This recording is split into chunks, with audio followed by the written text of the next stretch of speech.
What if I told you you could take your first step into the world of Microsoft cybersecurity and clear your first exam all in about a day? So whether you're new to cybersecurity or new to cybersecurity on the Microsoft stack, your journey really begins with the SC-900 exam. Think of it as Azure Fundamentals Cybersecurity Edition. And in this video, I'm going to take you through every line item mentioned in the official exam syllabus. But I also have 2 additional free resources to help you prepare for exam day. And because I so often get the question, where do I focus? I'm going to give you some ideas for potential next steps, both in terms of exams and roles, as we go through the topics for this exam.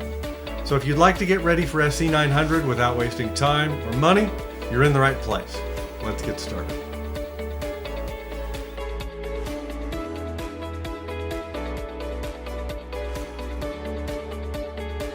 Welcome to the 2024 edition of my SC-900 exam cram. Updated from the original release to cover Microsoft's latest exam syllabus. And keeping with the original, covering every topic on the exam syllabus. So how current is this exam cram? Well, it includes January 2024 exam updates and should be current through calendar year 2024 at least. But every now and again, Microsoft throws a surprise our way, so check the video description for any addendums or add-ons to cover minor changes. This course was recorded in March 2024. The SC-900 exam consists of 4 domains. Domain 1, describe the concepts of security, compliance, and identity. Domain 2, describe the capabilities of Microsoft Entra. Domain 3, describe the capabilities of Microsoft Security Solutions. And Domain 4, describe the capabilities of Microsoft Compliance Solutions. You'll find a PDF copy of this presentation available in the video description, intended for you to download and use in your exam preparation.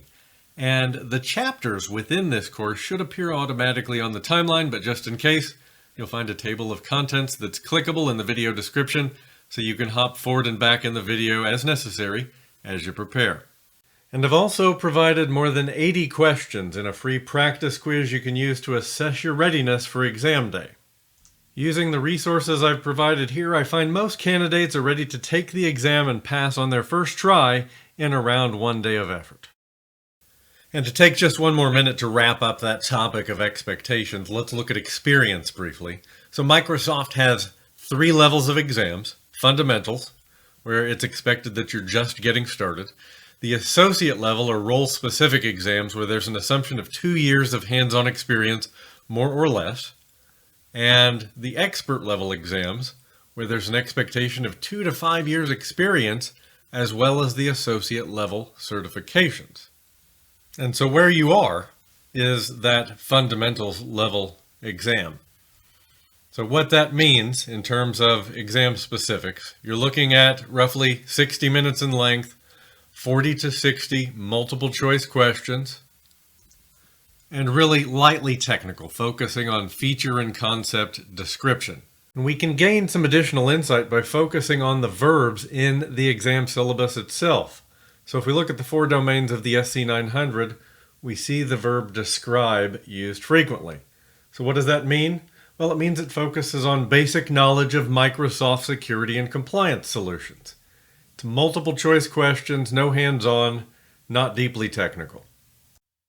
Let's talk about exam preparation, because there's no award for the longest study time, and there's no need for a fundamentals exam to spend more time than necessary. So I want to talk to you for just a minute about my recommended exam preparation strategy that has worked for tens, if not hundreds of thousands of exam candidates to this point in time. And when it comes to exam preparation, research shows everyone benefits from using a variety of sources for exam prep, which is what makes this video course the perfect place to start. It covers every topic in the exam syllabus, in the order presented in the syllabus, at the level you need for exam day. Some written content alongside is also going to be useful to review on your own, or as part of a live quiz exercise. Find a partner and have them quiz you on the topics, preferably in random order. Pair that with a practice exam so you can ensure that you're ready for exam day. I have a link in the video description to a free quiz of more than 100 questions. That's more than you need to prepare for the big day. Targeted reading is also helpful, and you can mix and match and repeat these techniques based on what feels right to you. When it comes to targeted reading, though, don't overdo it. You can use MS Learn for topics you're struggling with, but don't use it as a resource you read end to end. You could spend days preparing for an exam that most complete in less than 8 hours of preparation. And at the end of the day, you want to balance being as efficient as possible with your time with understanding the concepts. Studies show that understanding before you memorize greatly improves retention, but understanding is also what your employers expect and what's going to serve you best on the job. So definitely understanding these concepts is the right thing to do. So Domain 1 is unique in that it's vendor agnostic. It's not Microsoft focused. And in this domain, we're going to cover a number of useful foundational cybersecurity topics, from encryption to hashing, cloud security, zero trust, the shared responsibility model. These concepts are going to be useful regardless of whether you're working in a Microsoft shop or if they're invested in another vendor. Now, when we get to subsequent domains, 2, 3, and 4, I'll suggest an exam post SC-900 that aligns with the topics in that domain so you can chart a course for your next step based on your interest. So it's time to dig into Domain 1, describe the concepts of security, compliance, and identity. Domain 1 is divided into 2 subdomains. 1.1 is describe security and compliance concepts, and 1.2 describe identity concepts. We'll work through these in order, beginning with security and compliance. Cloud is a fundamental component of our conversation here, so we're going to begin with a look at cloud models and cloud services. We'll talk about infrastructure as a service, platform as a service, and software as a service, or IaaS, PaaS, and SaaS. And we'll take a look at private, hybrid, and public cloud. And we're going to compare and contrast these in the context of the shared responsibility model. It's important to know how to secure various services, but first we need to know which are our responsibility to secure as the consumer, as the customer, or if it's the domain of the cloud service provider. And that's the chief question answered by the shared responsibility model.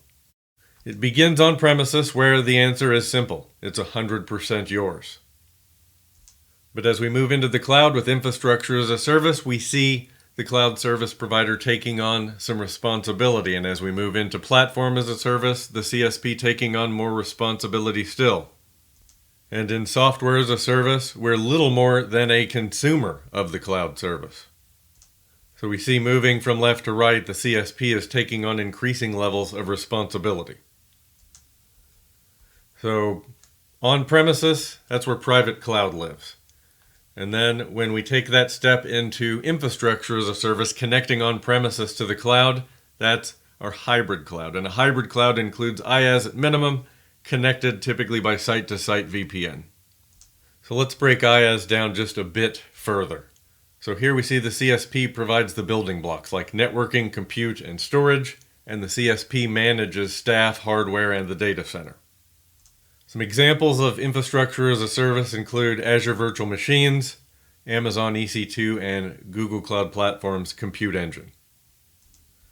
Moving on to platform as a service, as a customer, we're responsible for deployment and management of apps, and the CSP assumes additional responsibilities of provisioning, configuration, hardware, and the operating system.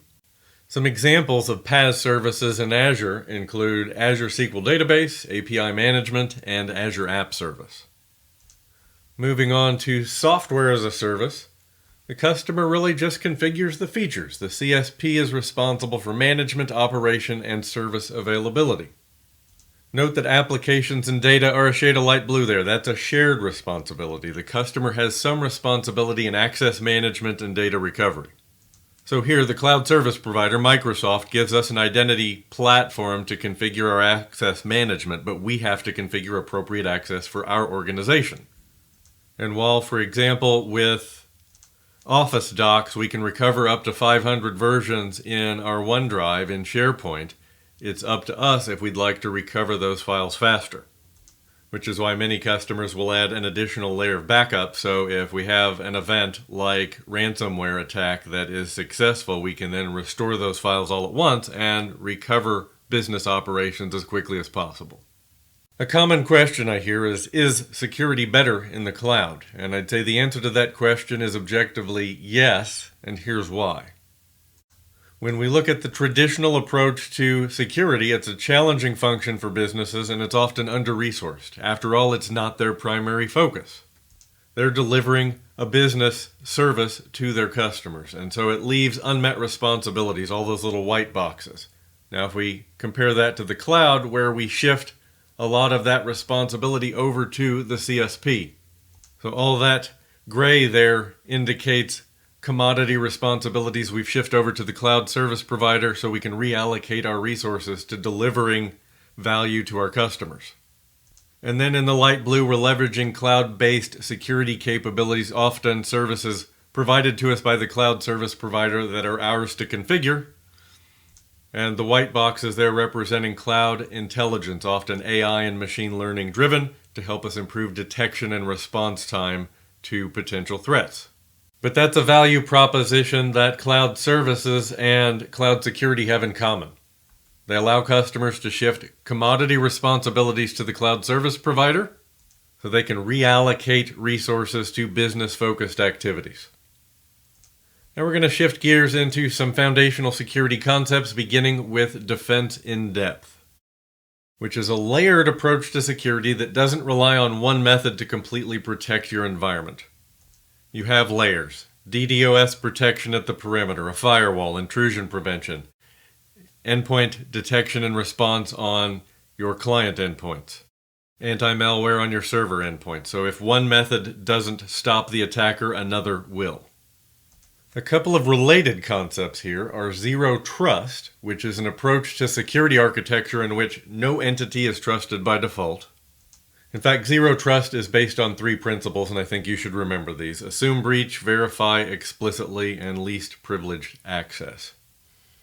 And an older concept, a legacy concept in my opinion now, is Trust but Verify, which depended on an initial authentication process to gain access to the internal secured environment, and then relied on generic access control methods. But due to changes in the threat landscape, Trust but Verify is no longer considered sufficient. So to summarize and tie these together for the exam, Zero Trust is really our focus. An approach to security architecture in which no entity is trusted by default. It's based on those 3 principles: assume breach, verify explicitly, and least privilege access. And what I would say, generally speaking, to relate the 3 is Zero Trust has largely replaced Trust but Verify and its network perimeter strategy. But Zero Trust is supported by Defense in Depth that advises a layered approach to security. And when we look at Zero Trust at a high level from a Microsoft perspective, it addresses those limitations of the legacy network perimeter-based security model, but it treats identity as the control plane, meaning that's where we can make a lot of decisions around access. And in Domain 2, where we focus on identity, we'll talk about some of the functionality in the identity stack that facilitate a very advanced approach to Zero Trust. But, in the Microsoft stack, we're assuming compromise and breach and verifying every request. So all of the features are allowing us to verify before we allow access. And I really think of that as, on a broader scale, verifying identity, managing our devices, managing our apps, and protecting our data. At the end of the day, it's that sensitive data that the attacker is after. Attackers want to compromise our identities and gain control of our devices so they can get to our sensitive data. Now we're going to move on to hashing and encryption. So I want to start with a comparison of hashing versus encryption. So it's important to understand the difference between the two. So how is hashing different from encryption? Well, encryption is a two-way function. What is encrypted can be decrypted with the proper key. Hashing, on the other hand, is a one-way function that scrambles plain text to produce a unique message digest. If hashing is done right, there's no way to reverse a hash. There's 2 types of encryption you should be familiar with. The first is symmetric encryption. So in symmetric encryption, both the sender and the recipient use a single shared key. An example of a symmetric encryption algorithm is AES, the Advanced Encryption Standard.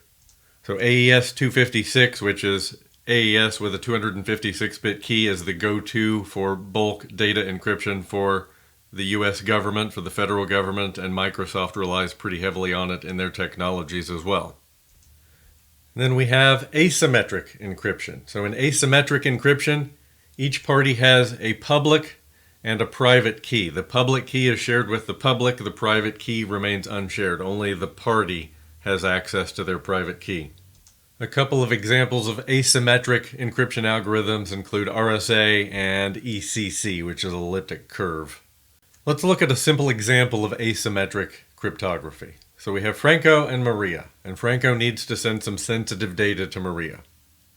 So Franco sends a message to Maria requesting her public key. Maria sends her public key back to Franco, who then uses that public key to encrypt the message, and he sends it back to Maria, who then uses her private key to decrypt the message. So in asymmetric cryptography, anyone with the public key can encrypt a message, but only the holder of the private key can decrypt the message. So to summarize asymmetric, public keys are shared amongst the communicating parties. The private keys are kept secret. So remember, public is shared, private is secret. To encrypt a message, to encrypt data, we use the recipient's public key, and to decrypt the message, you use your own private key. So we see asymmetric used in digital signatures. To sign a message, you use your own private key. To validate a signature, you use the sender's public key. But each party has both a private key and a public key. Then we have digital signatures, which are a mathematical algorithm routinely used to validate the authenticity and integrity of a message.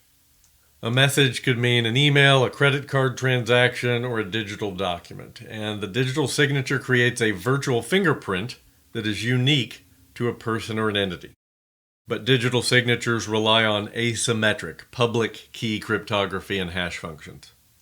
Public key cryptography is another way of saying asymmetric cryptography. Let's talk about the requirements of hash functions for a moment. Hash functions have 5 requirements. So a good hash function will allow input of any length, will provide a fixed length output, will make it relatively easy to compute the hash function for any input, provides one-way functionality. A good hash cannot be reversed. And it must be collision-free. What collision-free means in the context of a hash function is that 2 inputs will never produce the same output.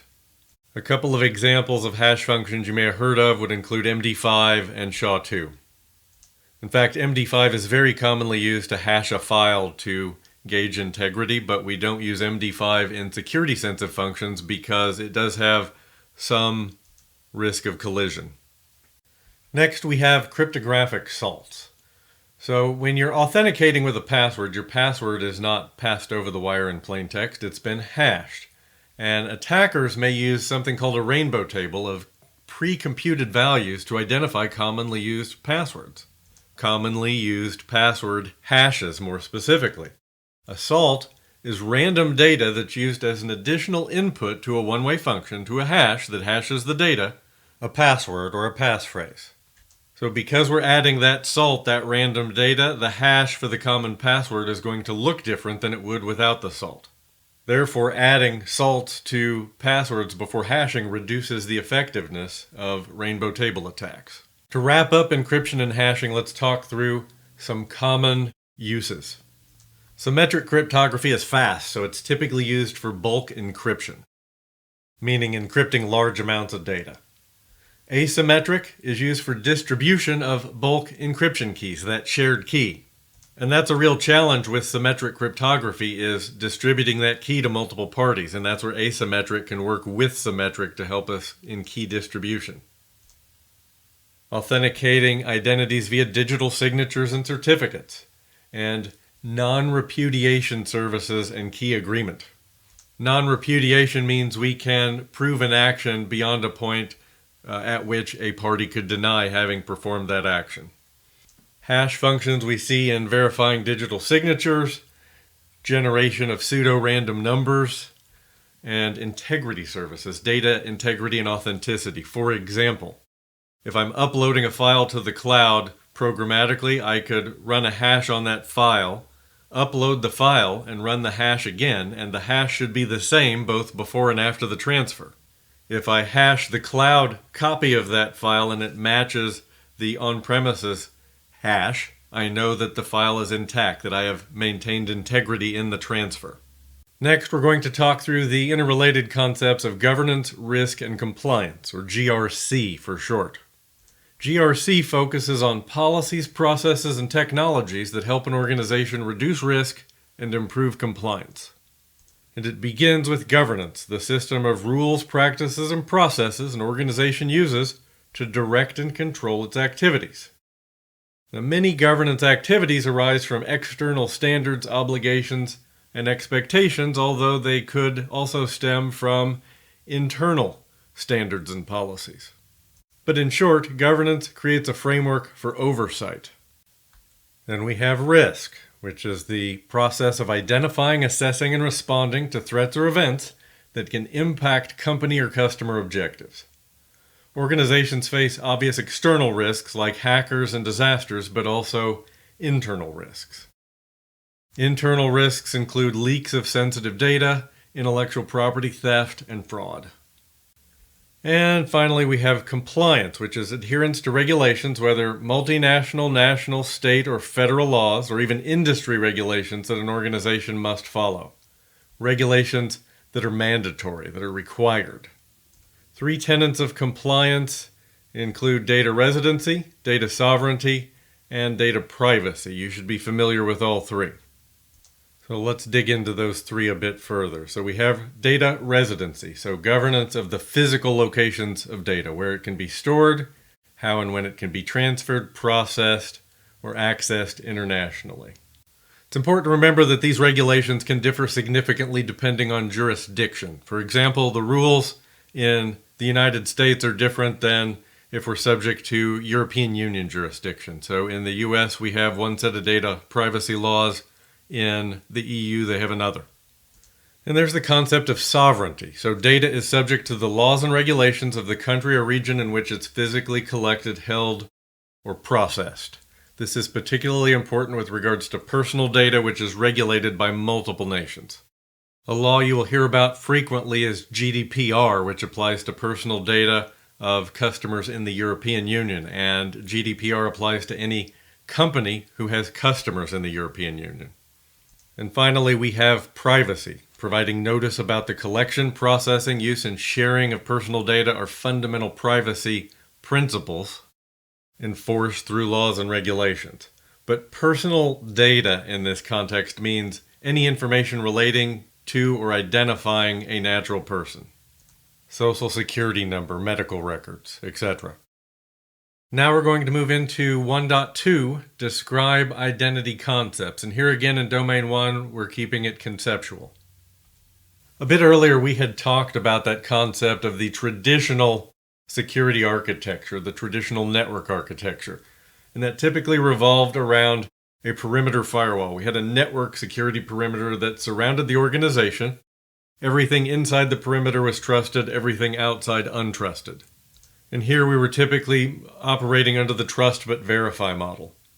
So in the zero trust model in the Microsoft architecture, we don't trust any entities by default, whether it's devices or identities or cloud services.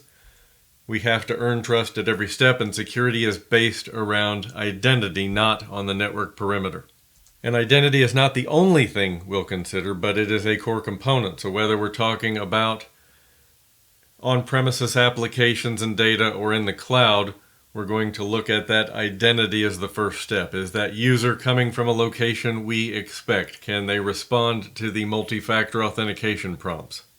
Are they coming to us from their usual device, a device that we manage, that we know of? So with each request for access to resources, trust must be earned and compliance must be proven. And we'll talk about how we implement those controls in the Microsoft ecosystems through domains 2, 3, and 4. Continuing with our concepts, next we have authentication and authorization. So authentication, sometimes abbreviated as authn, is the process of proving that you are who you say you are. So authz, or authorization, is the act of granting an authenticated party permission to do something. So authentication is identity, authorization is granting access. And authentication happens before authorization. And an identity provider creates, maintains, and manages identity information while providing authentication services to applications, so we can manage the user and authenticate the user. And when we're sharing apps and resources with external users, in the Microsoft ecosystem, Entra ID is the default identity provider. But we have some other options there when the situation calls for it, so let's take a look at identity providers available in Entra ID. If we want to look at those identity providers, we can switch over to a browser, navigate to entra.microsoft.com, and here in the Entra Admin Center, if I scroll down to External Identities and click on All Identity Providers, I see Entra is right there at the top as my default because that's what works for most of our enterprise business use cases. But I can add social identity providers, Facebook, Google I have integrated here. And then you'll notice up here the new SAML or WS-Fed. So this allows me to configure federation, so a federating identity provider. We'll talk about federation in the context of identity a bit further in Domain 2, not something you need to be an expert in for the exam, but something you'll want to know the basics of. And I'll bring those providers up again briefly in Domain 2 when we're talking about external identities in the context of business-to-business collaboration and business-to-consumer scenarios. The syllabus calls out directory services, specifically Microsoft's Active Directory or Active Directory Domain Services. This was a set of directory services developed by Microsoft as part of Windows 2000 and later for on-premises domain-based networks. It gives organizations the ability to manage multiple on-premises infrastructure components and systems using a single identity per user. That was the big value add. We could log in once and manage multiple resources. So we have directory services on premises giving us that single identity rather than using multiple local accounts. Do bear in mind that Active Directory does not natively support mobile devices, SaaS, line of business apps, any of the above that require modern authentication. Active Directory is most likely going to come up in the context of hybrid identity, but just in case, I'd suggest that you get yourself familiar with the concepts of an Active Directory forest, a domain. Know that the language we use to query a directory is LDAP. We authenticate to Active Directory with NTLM or Kerberos more commonly, and the domain controllers replicate changes in the directory. So if you've never worked with Active Directory, it wouldn't hurt to go watch a short video or two on YouTube just to familiarize yourself with the basics. But again, I think you're going to see Active Directory much more likely mentioned in the context of synchronized identity between on-premises and the cloud. You want to be familiar with the concept of federation, specifically identity federation for the exam, which is a collection of domains that have an established trust. And the level of trust may vary, but it typically includes authentication and almost always includes authorization as well. And it often includes a number of organizations that have established trust for shared access to a set of resources. For example, we could do something as simple as federating our on-premises environment with Entra ID and use this federation for authentication and authorization. So that sign-in method ensures all user authentication occurs on-premises. And it allows administrators to implement more rigorous levels of access control. So in the past, we would federate so we could implement authentication methods like certificate authentication or a key fob or a card token, but more often than not now, we're seeing these methods work their way into Entra ID, so the need for that sort of federation has become less and less over time. Now let me just step through a quick example that may resonate with you. So we have a corporate website that would typically authenticate with Entra ID, for example. But we want to allow our customers to use a different ID, maybe their Twitter account, for example. So with federation, we can allow that Twitter identity, or X, to be used as our trusted identity. So we could add that identity provider, and so then when the user provides their Twitter credentials, they're granted shared access. Now bear in mind, this could be cloud or on-premises, that doesn't matter so much. And trust is not always bidirectional. So in this case, we'd be trusting Twitter as that identity provider from the Entra side of the house, from our application, but it's not trust that happens in the other direction. But that's because this scenario doesn't require bidirectional trust. Maybe in a situation where you have two organizations that are collaborating heavily, there may be a federation scenario that requires trust in each direction. And that does it for Domain 1. So we're going to move from concepts into some Microsoft-specific tech. Beginning with Domain 2, describe the capabilities of Microsoft Entra. Domain 2 focuses on Microsoft Entra, previously known as Azure Active Directory, Microsoft's cloud identity platform. This is the foundation of hybrid identity, and here we'll talk about single sign-on, MFA, passwordless authentication, and we'll move into topics around access management, in particular looking at granular implementation of access management in a cloud or hybrid environment. Now in the real world, identity specialists are tough to come by, so if you find this section particularly interesting, think about the SC-900 exam, which is Identity and Access Admin, as a next step. And Domain 2 is divided into 4 subdomains. 2.1, describe function and identity types of Entra ID. 2.2, describe authentication capabilities of Entra ID. 2.3, describe access management capabilities of Entra ID. And 2.4, describe identity protection and governance capabilities of Entra. We'll take these in order, beginning with function and identity types. And first up is describe Microsoft Entra ID.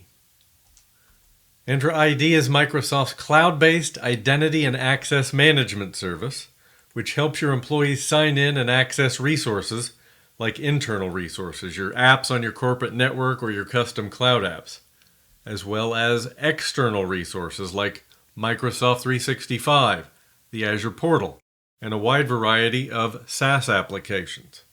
And as I showed you earlier, Entra ID is the default identity provider, but other providers are supported: Facebook, Google, Microsoft ID, Federation, etc. You're expected to be familiar with the types of identities in Entra, so we'll look at identities from a few different angles, beginning with device identities. So in the Entra context, a device is a piece of hardware, typically a mobile device, laptop or desktop. It can be a server or a printer.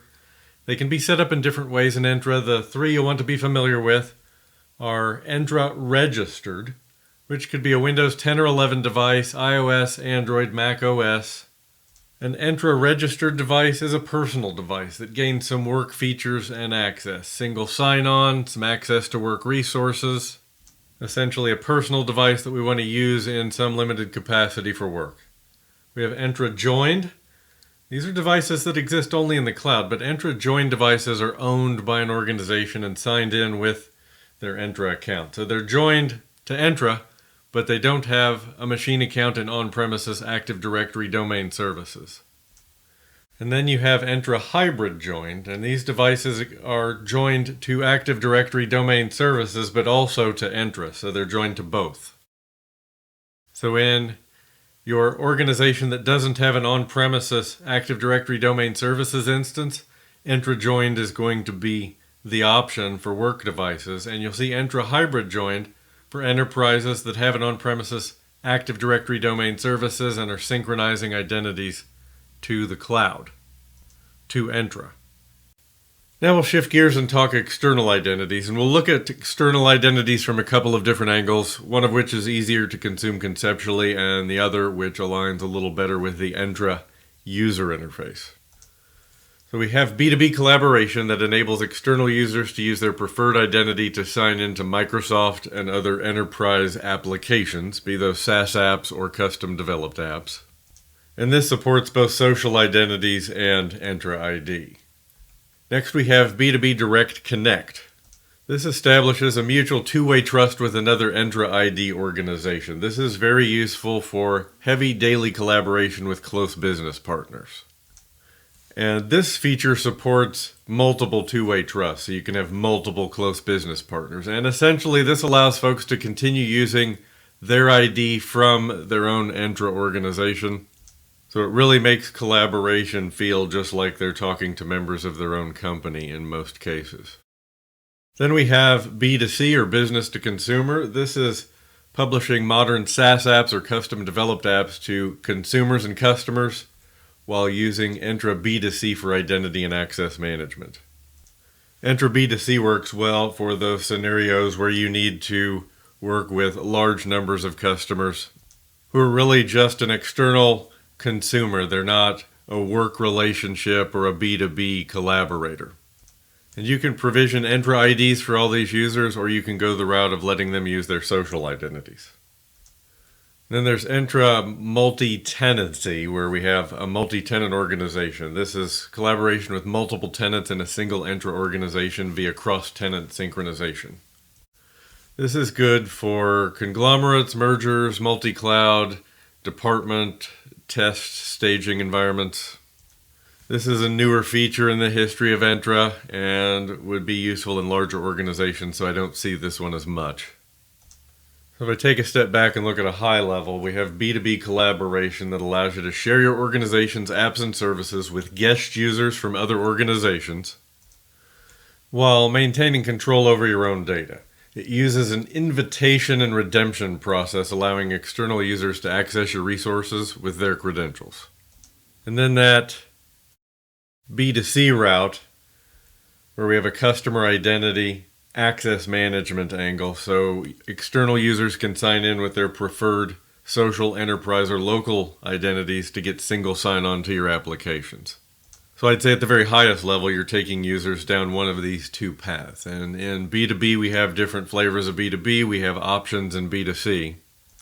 But B2B and B2C are the highest level buckets you're going to sort your users in as you plan out their use case. And they're either going to be using work identities or social identities. And I think it's generally speaking the path of least resistance when in B2B scenarios, folks can use the work identity, the Entra identity they use every day, and in B2C scenarios, users can simply use their social identities rather than having to remember another account when you're provisioning them an Entra ID. So let's look at the types of external identities from another angle. So we have the internal member, which is typically considered an employee of your organization. It's a user object created in the resource Microsoft Entra directory, and it has a user type of member. There's the external guest, commonly including consultants, vendors, and partners. They have a user object created in the resource Microsoft Entra directory with a user type of guest. And when you use that user type of guest, you have some ability to make guest permissions a bit more limited in certain scenarios. Simple example, we could prevent the user type of guest from inviting others into a collaboration, so they wouldn't be able to send out invitations, for example. Then we have external member, which is hosted in a different Entra tenant but has a user type of member to enable member level access. This is common in organizations with multiple tenants. And then we have internal guest, which exists when orgs collaborate with distributors, suppliers, vendors with their supply chain. So in this case, the org sets up Entra accounts for these users internally, but designates them as guests by setting the user object to the user type of guest. And as I've mentioned, there's no expectation of hands-on experience, but I want to take a look at Entra ID user properties just to give you some context. So we'll switch over to the Entra portal here at entra.microsoft.com, and if I go down the menu on the left here to users and expand this, I see all users, which is where I am now. So I will open up the user for Bert here, and I want to just show you a couple of properties. So you notice here that it shows me the status of Bert's account. It shows that he's accepted a B2B invitation.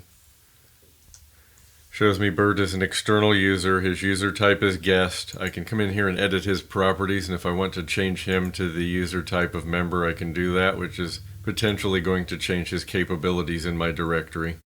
For example, he may now be able to invite others. And you see here I have access to audit logs and sign-in logs, so even for an external user I have some capability to track their activity in my environment, so I have an audit trail. And I mentioned some options for external identity, so if you go down that left-hand menu in Entra, you'll find an external identities menu item, and here we can look at our identity providers that we saw earlier. I can configure those cross-tenant access settings, so if I want to connect my organizations. In this case, I have some of my closest collaboration partners in business, so these are all B2B partners. And I can click that Add Organization menu item, and I simply put their tenant ID in there, and then I can configure some limits around our collaboration. Then I see standard external collaboration settings here, so I can configure some high-level settings for my tenant, and then I can go to cross-tenant synchronization. If I have multiple tenants in my organization and I'm going to facilitate that synchronization we talked about. And the way Microsoft refers to these from a branding perspective has changed a bit over time, but the capabilities have remained and expanded through the Entra rebranding. But lock in those concepts of B2B and B2C, internal users being users in your directory, external users being collaborators outside your directory, and then the user types of member and guest, where member is going to typically be either an employee or a closer collaborator, and a guest is going to be exactly that, a guest there generally for a limited time with limited access, but giving you flexibility to support a number of scenarios. So let's switch gears and talk about hybrid identity. This is a phrase used to describe the integration of on-premises and cloud-based IT infrastructures. This is implementing what we'd call the synchronized identity model. So we get some benefits. Higher security, for example, strong authentication and access controls coupled with cloud-based security features like MFA and conditional access, which we'll look at here in just a bit, that give us greater control around the security of our authentications, but combines on-prem controls and cloud features. We get greater productivity because users have a single set of credentials to access both on-premises and cloud-based resources, reducing time spent on authentication prompts. So when we're synchronizing identities, they can use that Active Directory account, or what appears to them to be that Active Directory account, everywhere, because we've synchronized it to the cloud, so they're using just that single login. And simplified management. Organizations can manage their on-premises and cloud-based identities from a single location, reducing the IT support burden. So conceptually, that's what we're talking about, but what we're doing in practice here is some synchronization of identity. So we have our on-premises Active Directory, our users and their devices, and then in the cloud we have Entra ID, Office 365, now Microsoft 365, and our various apps, be those SaaS apps, custom apps, etc. And we can synchronize those identities from Active Directory in to our Entra tenant. We can use Entra Connect Sync, or we can use Entra Cloud Sync. And then our users can sign on with that synced identity. So they have an Entra ID and they have an Active Directory ID, and the password hash is synchronized between the two. And there's a niche scenario where we don't synchronize the password hash and we force authentication on-prem and Active Directory even when they're coming from the cloud, but that's a niche scenario. Generally speaking, we're synchronizing that password hash. When they reset the password, that hash makes its way to both locations. And we can facilitate that synchronization with either Entra Connect Sync or Entra Cloud Sync. So Entra Connect Sync is the tool we've used historically. It requires an on-prem server or servers to handle our high availability. Entra Cloud Sync is really the cloud equivalent that gives us easier high availability and lighter configuration burden. And because of the lighter weight admin and the improved availability, Microsoft recommends Entra Cloud Sync. So there's an article you can read out here on MS Docs, what is Microsoft Entra Cloud Sync, and if you just look at the comparison between the two, you can see the feature similarities and differences. And you're going to see, generally speaking, that the Cloud Sync category has more features, with a few exceptions. For example, pass-through authentication, where we force the password to be validated against Active Directory, that niche scenario I mentioned, that's only supported in the Connect Sync, where we have a server on-prem. But generally speaking, The cloud sync option, the right column, is the one that's recommended for its lesser administrative effort and additional features.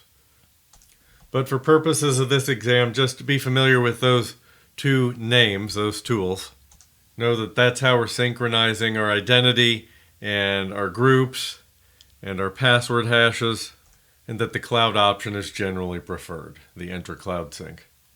And that brings us to 2.2, describe authentication capabilities of Entra ID.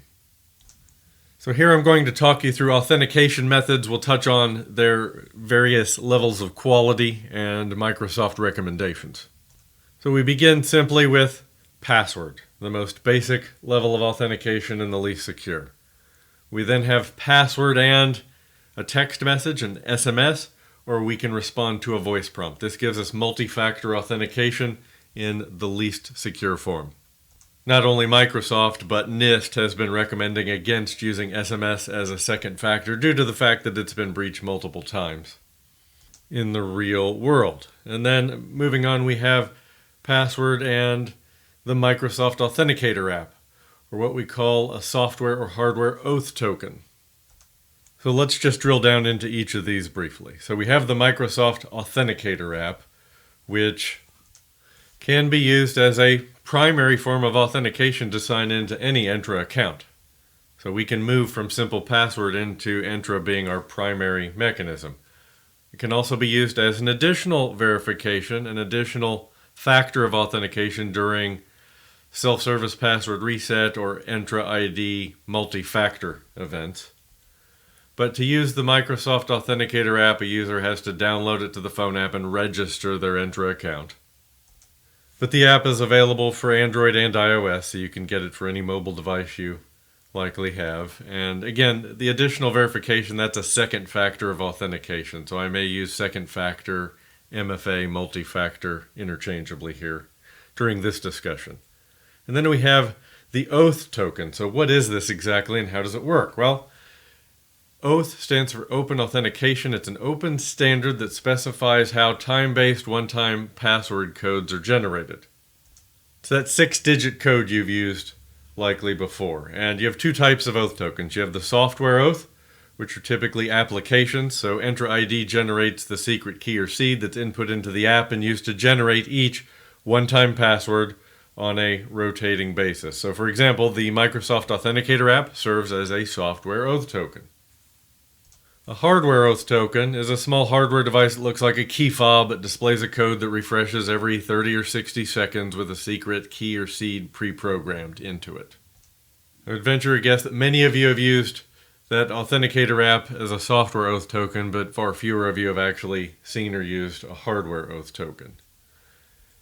And then we move into the realm of passwordless authentication. We can use Windows Hello or Windows Hello for Business for passwordless. The Microsoft Authenticator app can be leveraged as a factor for passwordless authentication, as can a FIDO2 security key. Let's dig into Windows Hello and FIDO2. We'll start with FIDO2. So FIDO2 uses asymmetric cryptography for user authentication. The user carries a physical device, an NFC or more often a USB-based device, and the authentication sequence looks like this. They provide their username. They're prompted with a cryptographic challenge. They have to plug in the device. They use that FIDO2 key to sign the challenge. The service verifies the response and grants access.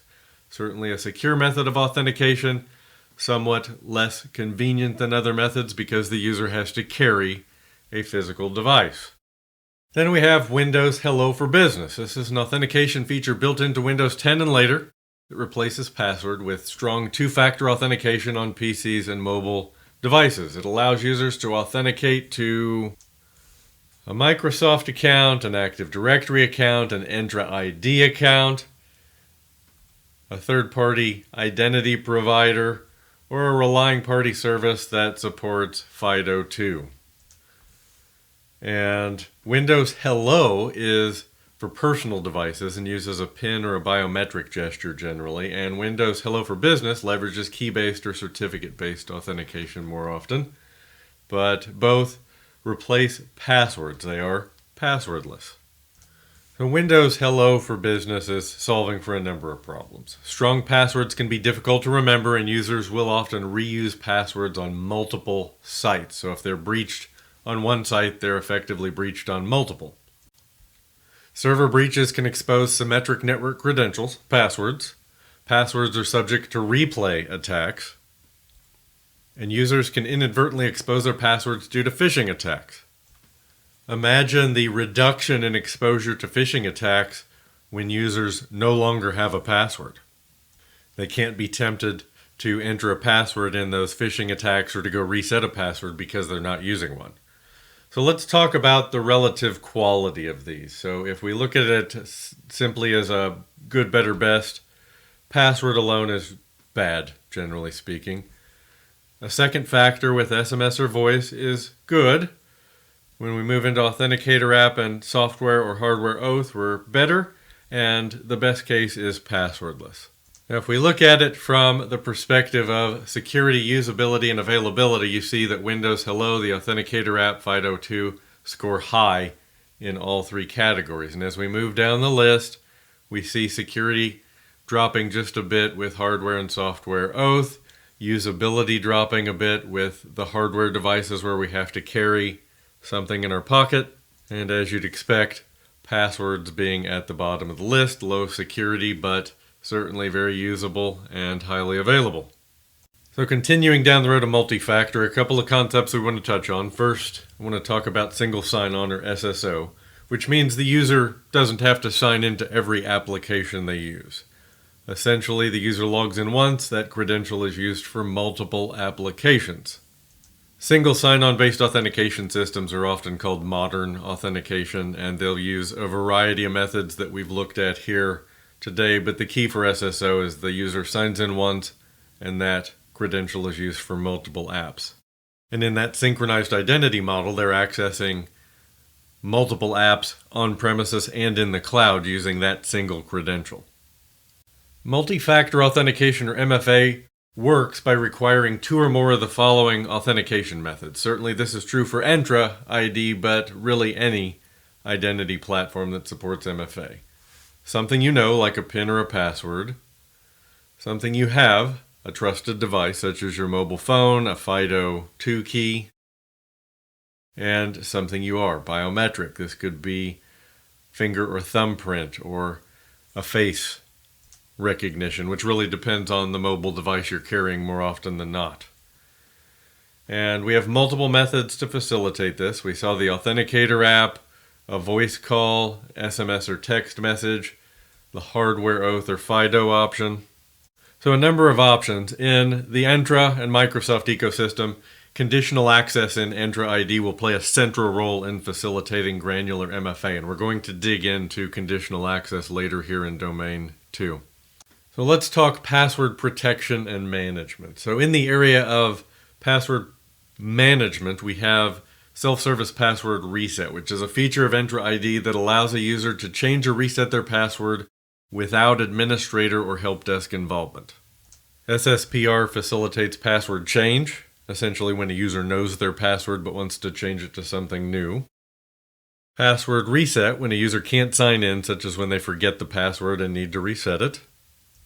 And password unlock, when a user can't sign in because their account is locked out. So the big three scenarios: change, reset, and unlock, which is going to ultimately save time and money and improve productivity and security. So we're saving calls to administrators and to the help desk because password reset is historically the number one help desk call. Another feature in Entra ID we wanted to touch on is password protection, which reduces the risk of users setting weak passwords by detecting and blocking known weak passwords and their variants. So there is a global banned password list. It's a list with known weak passwords automatically updated and enforced by Microsoft. It's actually maintained by the Entra ID identity protection team.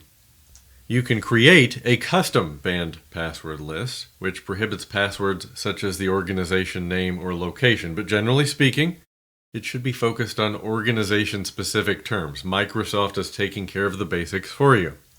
It protects against password spray attacks. It blocks all known weak passwords likely to be used in spray attacks based on real-world security telemetry data from Entra ID.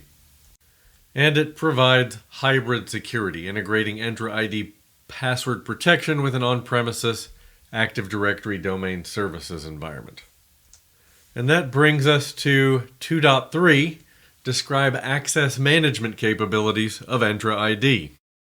This section is going to bring clarity on how we implement multi-factor authentication in a way that considers the conditions around authentication requests and how we implement least privilege in a granular way. So we'll start with conditional access, which is used by Entra ID to bring together signals such as the risk around a user, the health of their device, their location, the application they're using, to make decisions and enforce organizational policies. It helps me to think of conditional access as an if-then statement that brings all these assignments, access controls, and conditions together in order to make decisions and enforce those policies. It essentially improves security by enforcing the conditions of access, the conditions around every access request that's made. So if we look at that visually, the signals are the user and their location, the device, the application they're attempting to access, the real-time risk of the user, and or the sign-in. And for every access attempt, we verify all those signals. So if the user meets all the requirements, a healthy device, an expected location, no impossible travel, an approved application, no undue risk, so their risk level is maybe medium or low, we can allow access. But if we see some red flags, maybe we see medium risk and that's not acceptable, we can require MFA. We see they're on an unknown device, we can require MFA. Or maybe we see high risk, at which point we block access altogether. But if the user clears the bar on all of our requirements, then we grant them access to the apps and the data. And again, while there's no expectation of hands-on experience in this exam, I think it will help you with some context here with a look at conditional access policies in Entra. So I'll show you some of the conditions in a policy, and I think it will help you connect the dots on exam day. So I'm going to go here and look under Protection, and I'll click on Conditional Access, and here I can access conditional access policies, and I'm going to look at something fairly ordinary here. All applications require MFA or a compliant device or an approved app for all internal users. So I can pick which users this applies to, all or a select group. So if I want to create different conditions for different groups within my organization, I can do that. I can exclude specific users, such as my emergency access account. We want to keep 2 accounts that have emergency access and are not subject to conditional access, so we don't lock ourselves out. I can set my target resources. Which apps am I applying this policy to? In this case, broadly to all the cloud apps we work with. When I look at conditions, you'll see here that I have client apps configured, and I've checked the box for browser, mobile, Exchange Active Sync, which would be some legacy clients, and then other clients. And you'll notice here that when I just run my cursor over the little information bubble, if I don't understand what that setting means, I can get some context based on that little bubble. Now I'm going to go down to access controls, and you'll see the conditions here. So I'm going to grant access, but I'm going to require multi-factor authentication, the device to be marked as compliant, and if I connect my components together so Intune can report compliance, then compliant can be truly compliant by my endpoint management software. I can require approved client apps, and if I just scroll all the way down here, you'll notice that I can require all of the selected controls or one of the selected controls. So I have a lot of flexibility here in how I enforce my will through these policies. So I can implement many controls there in order to grant access. So you'll want to look through all of these settings in a lab on your own. Just use a free subscription, and it's worth just having a look firsthand at some of those conditional access settings. So let's move on and talk about Entra roles and role-based access control. So Entra roles control permissions to manage Entra resources. And it supports built-in and custom roles. So there are many roles that come out of the box that map to specific job functions. Where a group just allows us to bring a bunch of users together and apply permissions all at once, roles do some of the application of permissions for us. They carve out job functions, specific actions that members of a role will be allowed to take, and the scope of those actions potentially. But it enables enforcement of least privilege with less effort and with greater granularity. We can build custom roles where there's no built-in role that fits. Now, to build those custom roles, you have to have a premium license, an Entra ID Plan 1 or Plan 2.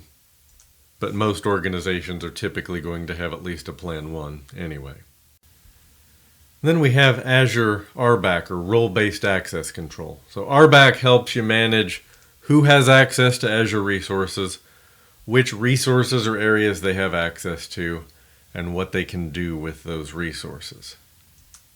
So RBAC is not unlike role-based access control in the traditional sense that we see in Active Directory, at least conceptually speaking. So with RBAC, it's built on Azure Resource Manager, which provides fine-grained access management of Azure resources. We can very narrowly scope to which types of resources and which specific resources and which actions are available to a user on those resources. So we can scope down to the type, the resource itself, and the activities allowable on that resource.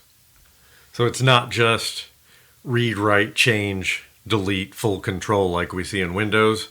For example, with a key vault, for example, we can provide permissions that allow or disallow specific actions, like adding a secret, for example, to the vault. Maybe I want to give someone the ability to do just about anything on a virtual machine except restart it. It's possible to do that. It's one element of implementing granular least privilege. But let's take a look, again, just for context, let's take a look at built-in and custom roles in Entra ID so you can really bridge the gap here between groups, security groups that you may have worked with in the past, and the concept of a role. And I'm just going to look at the roles here in the Entra Admin Center. So I'm at entra.microsoft.com, and under Identity is where I will find the roles. Now, if you don't see roles and admin, make sure you click the Show More option and you'll see roles and admins. And here, under roles and admins, I can see a number of built-in roles and a description that tells me what that role entails, what it allows me to do. And if I just scroll down here, you'll see very specific roles like Desktop Analytics Administrator, Directory Readers, Directory Writers, Dynamics 365 administrators. So I see specific roles for even specific cloud services. So if I type 365, for example, that will pull up anything with 365 in the name. There's Dynamics. Here I see Microsoft 365 Migration Administrator. So let's just click on one of these. I'll click on Network Admin. And when I look at the description, it tells me what is possible with this role, but notice I can scroll down here and look at the very granular permissions that have been granted to this role. So I can see exactly what is allowed and what is not allowed. And if I can put a user into a collection of different built-in roles, that's what I'm going to do in order to give them the permissions they need to do their job. If I can't find built-in roles to meet my need with the level of granularity I'm comfortable with, I can click on New Custom Roles. I can give it a name. So I'm going to call it My Custom Role just for purposes of demonstration here. And when I go to Permissions, you see here I have the whole of the permissions that are available here. And there are built-in roles out here, though, for Azure, for Entra, for a wide variety of cloud services. So while we do love the option to build custom roles where we need to, it's great that generally speaking, we don't have to on a day-to-day basis. It's generally not necessary. But hopefully that gives you a little perspective on roles. That brings us to 2.4, describe identity protection and governance capabilities of Entra. So what is Entra ID identity governance exactly? Well, it addresses 4 key questions. Which users should have access to which resources? What are those users doing with that access? Are there effective organizational controls for managing access to make sure that all of the access that we have granted is and continues to be necessary? And can auditors verify that our access controls are working? So we have access reviews as one element of identity governance in Entra. It ensures only the right people have access to resources. It eliminates excessive rights due to changes in job roles, project status, or any other changes in the workplace. And to ease this process, we can actually automate access reviews in Entra ID so they happen on a recurring basis automatically. We can create access reviews for teams or group membership, as well as application access. Don't confuse these access reviews with the parallel access review function we can set up in Privileged Identity Management, or PIM, which we'll take a look at in just a moment. So what is Privileged Identity Management? Well, it's a service in Entra ID that enables you to manage, control, and monitor role access. It includes resources in Entra ID, Azure, and other Microsoft online services like Microsoft 365 or Microsoft Intune. It mitigates the risks of excessive, unnecessary, or misused access permissions by requiring justification of role activation. And that tips us off to the core purpose. It's worth mentioning that Privileged Identity Management requires Entra ID Plan 2, so a higher level plan than the entry-level premium plan. So what functionality does PIM provide? Well, it provides just-in-time access, providing access through privileged roles only when needed and not before. So we activate that role only when we need that role.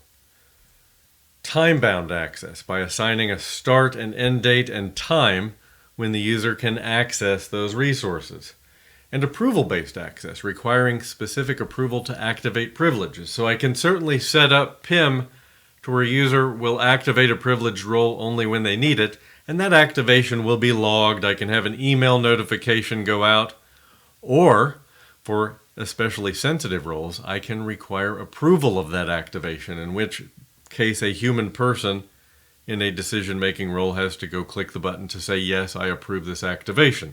Day to day, what we often do is simply use email notification of the role activations to admins as kind of a self-governing feature, so to speak.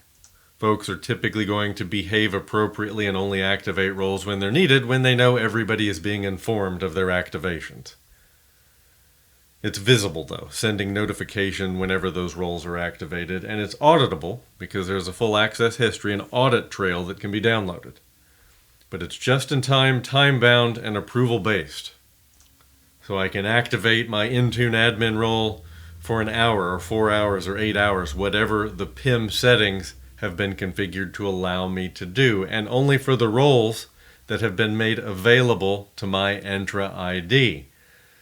So for context, let's just take a quick look at access reviews and privileged identity management. So let's switch over to the Entra Admin Center at entra.microsoft.com, and under Identity, I'll go to Identity Governance, and here I'll find Access Reviews. And I'm going to create a new access review so you can get a sense of the options that are available. So I can choose Teams and Groups, or I can go the Applications route. So I'm interested in the Teams and Groups, where we've set up that team that has the resources like a SharePoint site, for example. So I'll select all Microsoft 365 groups with guest users. These are going to be very common for projects or external collaborations that we want to monitor closely and maybe time limited. So I'll then go to the Reviews tab, and I can set up a multi-stage review where we have up to 3 layers of review. Quite commonly what we do is let users review their own access and tell us if they continue to need that access. I can specify the recurrence of the review, so how long is it going to run? So let's say a week, for example. And how often will we repeat this? I like to do it quarterly for many of my groups, and for the especially sensitive groups, I might take this all the way down to monthly. And if I set the end date to never, it's just going to be on autopilot, happening every period that I set for the recurrence. And when I go to settings, you'll notice here I can configure various behaviors. Like if reviewers don't respond, do I leave everything in place, or do I remove their access or approve any changes? I can auto-apply results to the resource, so if a user says, no, I don't need access, I can pull it. And I can enable reviewer decision helpers. So if there's no sign-in within 30 days, if you just mouse over this, you notice it provides recommendations to reviewers based on enabled criteria. And you'll notice anytime there's a setting here I don't understand, I just hit that bubble and it tells me. Justification required. So if the user tells me I need that access, I can make them justify. So lots of flexibility here in access reviews. Now also in the identity governance area, right below access reviews, you'll find privileged identity management. And here in privileged identity management, under tasks, I can see my roles, which is where I can activate the roles that have been made available to me through eligible assignments. But here under Manage, I can see the Enter roles, and I can configure role eligibility. I can configure those activation profiles. So I'm going to look at the available assignments here, and I'll look at the settings for the privileged role administrator, which I am eligible for permanently. So I'll search on PRIV. There's the privileged role administrator. And when I look at the settings here, I can see that when I activate this role, the activation maximum is 1 hour. Upon activation, it requires MFA, requires justification on activation. I have to put a little note for why I'm activating. I can require a help desk ticket number. I can require approval to activate. We see in this case it does not require a help desk ticket or approval. If I did establish approval, I could designate who the approvers are when I'm configuring this profile. So when my eligible users light it up, a notification goes to the designated approver. We're allowing permanent eligible assignment here, and if we set that to no, then we would have to set an expiration date beyond which we'd have to come back and revisit this. I can scroll down the list here and also see requiring an assignment alert, so that's going to alert my admins. It's also going to send a notification to the assigned user. That's typically very important when we have designated that approval is required. We want the user to get a notification that their request has been approved and the activation is now active, so to speak. So lots of flexibility in how that PIM approval, that activation and approval process behaves. Now I also want to look here at access reviews. So just as we have access reviews for teams and groups and applications, we can configure access reviews for the PIM roles for which users have been made eligible. So they can tell us if they still require access to that role. Perhaps their job has changed and they no longer do. And so we can configure access reviews here, setting a start date, how often they need to run, the duration of that review in days. So you're going to notice here that the user interface is quite a bit different from the access reviews we saw for teams, groups, and apps, but the settings are very similar. All the way down to establishing our reviewers and asking folks to self-review, which I think tends to be the most effective way to do it. So again, giving us that governance, that oversight to ensure that we are always implementing only the necessary permissions. So PIM, they're again giving us that ability to implement least privilege in a very granular way. So folks can activate a privileged role when they need it and The role is deactivated automatically after a specified period of time, and we have access reviews across the board to make sure that we don't have permissions creep as responsibilities evolve and job titles change. So let's take a look at Entra Identity Protection. So identity protection allows us to accomplish three key tasks as an organization. We can automate the detection and remediation of identity-based risks. We can investigate these risks using data in the portal, and we can export risk detection data to third-party utilities for further analysis. And it also enables consideration of risk in conditional access policies. And Entra uses a number of factors in identity protection, a number of signals to calculate risk. It looks at atypical travel, anonymous IP address, unfamiliar sign-in properties, sign-in from a malware-linked IP address, leaked credentials, password spray, Entra ID threat intelligence. All definitely areas of potential concern that collectively can elevate the risk of a user or a sign-in. And identity protection brings that intelligence, that machine learning, AI-based intelligence that requires Entra ID Plan 2.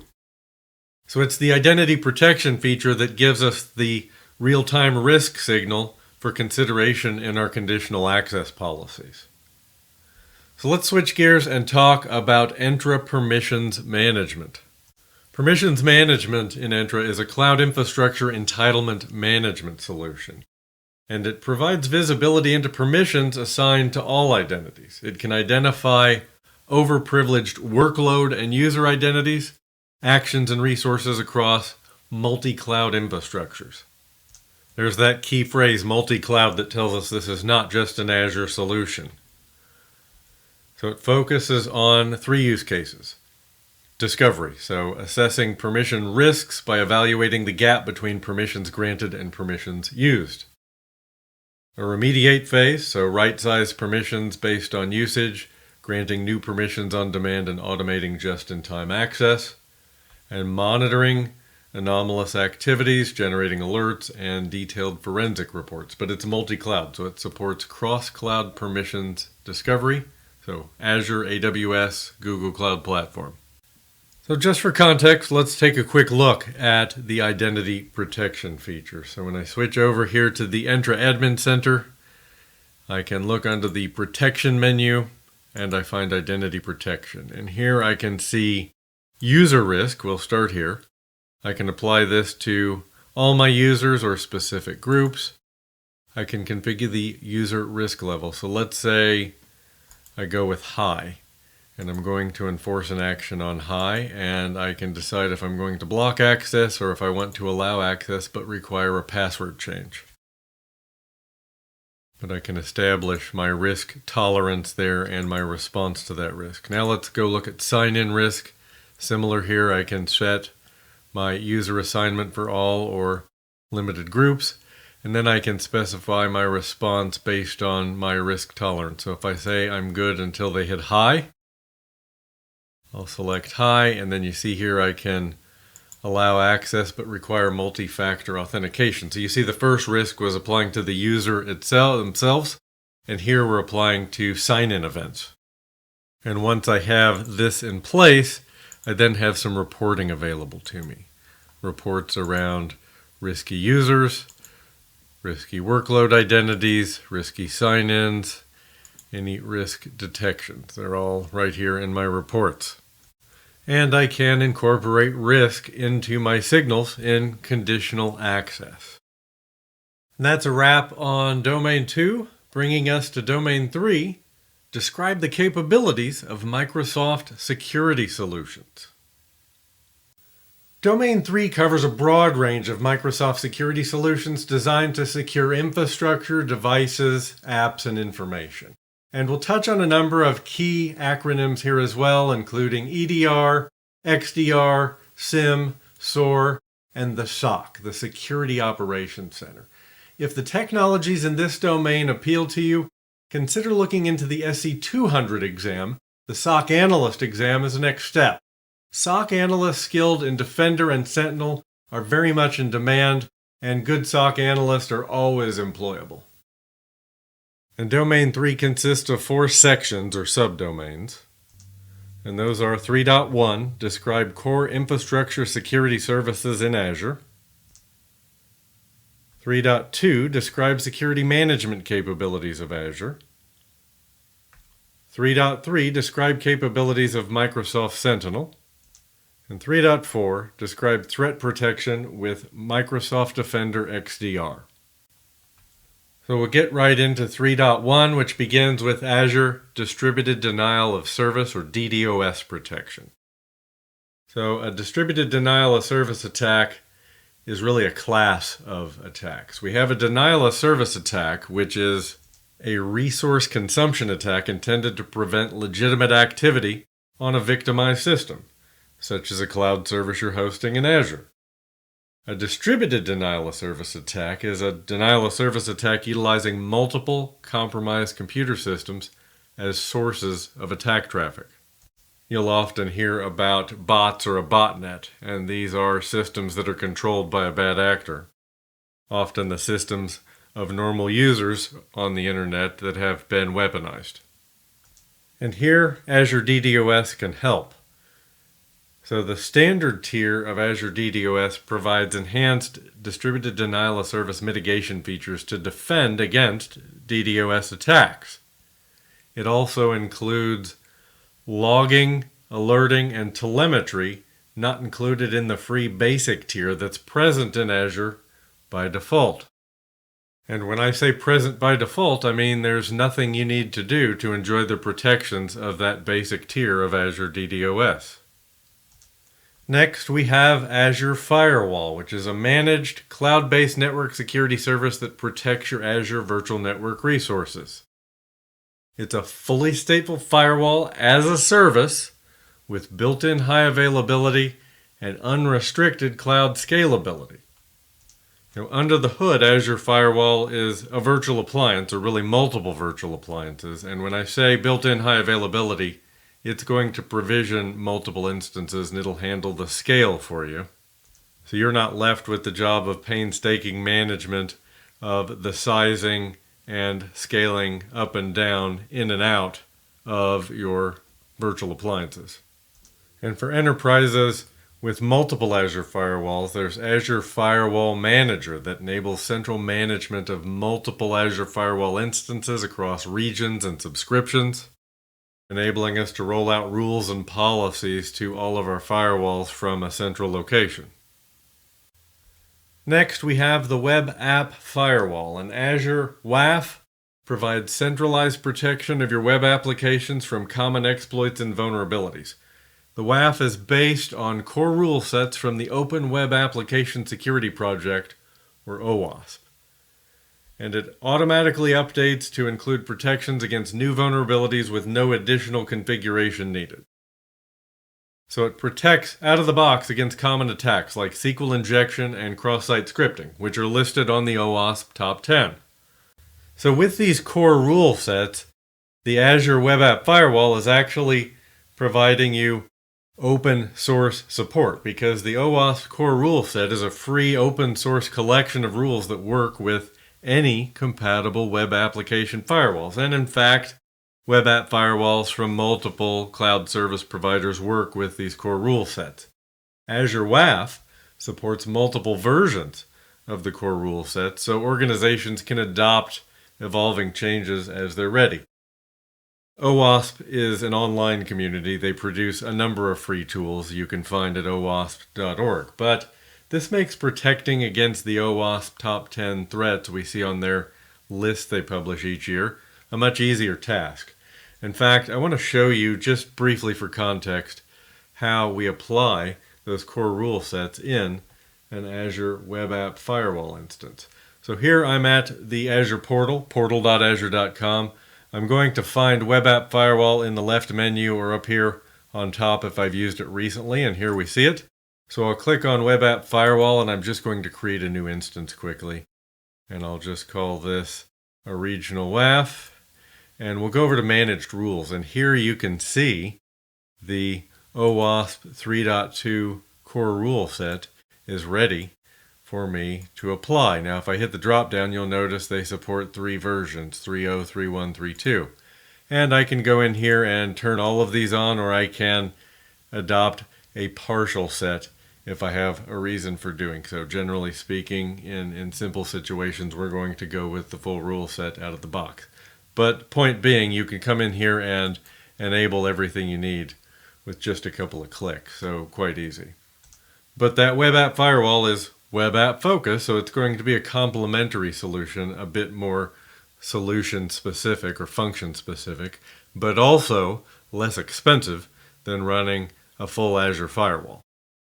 So if you have a question around protecting a web app and they throw Azure Firewall and Azure WAF out there as options, the best option is generally speaking going to be Azure WAF because it's less expensive and will do the job.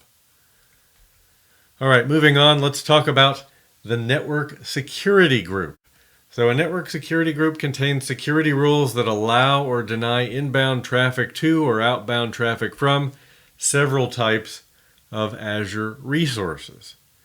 For each rule, you can specify a source and destination port as well as a protocol. And they can be applied to a subnet or to a network adapter. Or you can apply network security groups to both. If you see a reference to NIC, that's just another way of saying network adapter. You will see that in some of the product docs. So it's talking about rules, source and destination port, and protocol. It sounds a lot like a firewall, and a network security group more or less functions as a layer 4 firewall. So for context here again, let's have a look at a network security group. So we'll switch over to the Azure portal here, portal.azure.com. And we're going to click on Network Security Groups. You'll find it on the left-hand menu. I also have it here in my recent activity. And here is a list of my network security groups. So I'll click on my backend NSG. So this protects my databases, for example. You see an FE for front end, an app for app. So we'll go into one of these NSGs and you'll notice inbound security rules and outbound security rules. But what you'll notice here when we look is each rule has a priority, a name, a port, a protocol, source and destination, and the action, allow or deny. Looks a lot like a firewall rule, right? And when I click add, I can set my source, I can set my port ranges, but I can also scroll down here and just pick a service and it will set some smart defaults for me. So let's pick RDP, for example. And you notice it sets to TCP allow and sets my port. And if I pick Microsoft SQL, again, it's picking the port for me, picking some protocols for me, so you don't have to be an expert to get this right. But what you're looking at with these inbound and outbound rule sets and the priorities that essentially look for a match until you get to the bottom, which is deny all, looks just like a firewall, right? So it's really functioning as a layer 4 stateful firewall, and we can associate a network security group with a network interface. I can click associate and go find the NIC on a virtual machine. I can click subnet and go pick a virtual network and associate to any subnet in that virtual network. So those are the two areas we can apply that rule. And of course, we can set rules from scratch and configure for unusual ports if we have RDP on a special port, for example. But very powerful functionality for securing your network, for segmentation. Because the thing you have to remember from a security perspective is that your virtual networks, your VNets, cannot communicate with one another by default. You have to connect those. But your subnets within a virtual network, if I have a virtual network in US East and I have 3 subnets in there, those subnets are connected. They can talk. So configuring some port level security is an important step. Which makes this the perfect time to move into our next topic, which is network segmentation. And going through the syllabus, I couldn't help but notice network segmentation came before network security groups, so I actually swapped these two so we could have one unified discussion about network segmentation. And we're really talking about logical segmentation in the cloud because we're segmenting our network without additional physical hardware here. So I got my subscriptions. I can provide separation between entities here by carving out boundaries between large organizations within a company. And your business unit A or subsidiary A can have their subscriptions where they handle their networking, and subsidiary B can have their subscriptions with their networking.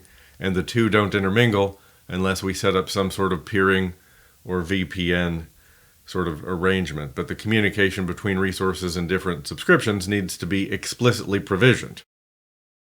And as I just mentioned with a virtual network, these provide network level containment of resources because no traffic is allowed by default between any two virtual networks. Again, any communication needs to be explicitly provisioned, and we do that through peering or VPN. You're going to use peering most of the time, and that's for best performance. VPN is going to give you an additional layer of encryption at some minor cost to performance. And then we have network security groups, which we just looked at, which give us access control, functioning as a layer for firewall. It gives us granular segmentation by creating perimeters for a subnet for a group of VMs, or even a single VM if I attach that network security group to a NIC, to a network adapter, instead of a subnet. So what we'll often do is what we'd call micro-segmentation. I'll have the database servers in their own subnets, app servers in their own subnets. If I have a middle tier, I'll put that in a subnet, and I'll have a network security group that only allows the specific traffic necessary into that subnet. So if it's a database subnet where I have my SQL servers, I'm going to allow only 1433 for most traffic. I still have to let my admins in there on other ports, but I'm going to be fairly choosy in that segmentation. We can use Azure Virtual Network Manager, which is a service that enables centralized global management of virtual networks across subscriptions at scale. Anytime we can get centralized management, it's going to have two benefits. It's going to improve the consistency of our security across resources of a specific type often, and it's going to reduce our administrative effort. But with the AV&M, we can group multiple virtual networks and enforce predefined security admin rules. Next, we have application security groups, which provide control mechanisms very similar to network security groups, but they are referenced with an application context using tags. So it can define traffic rules that are then applied to each of the underlying VMs, for example, that have an appropriate tag. We have Azure Firewall, a cloud-native firewall operating at layers 3 to 7 that can filter traffic with allow and deny list in rules or policies.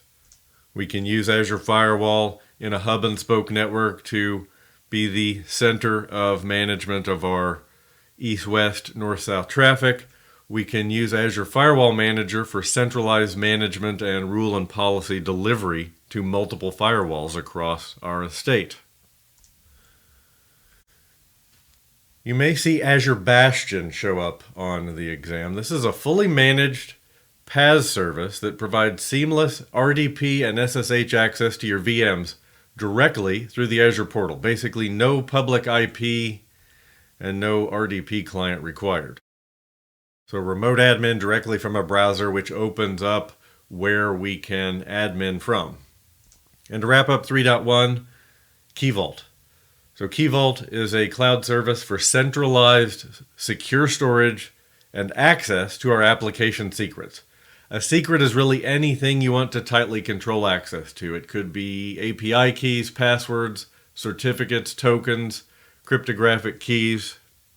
And Key Vault also includes some lifecycle management features for secrets. At the end of the day, we may want to rotate passwords or particular keys. We have certificates that are going to expire.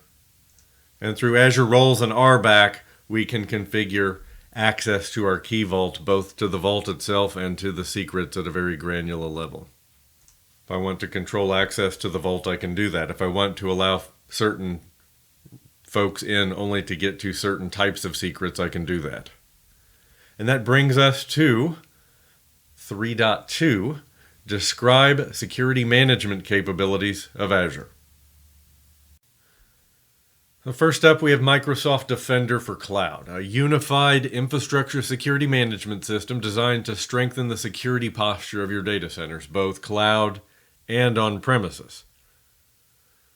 So it provides security guidance for compute, data, network, storage, app, other cloud services.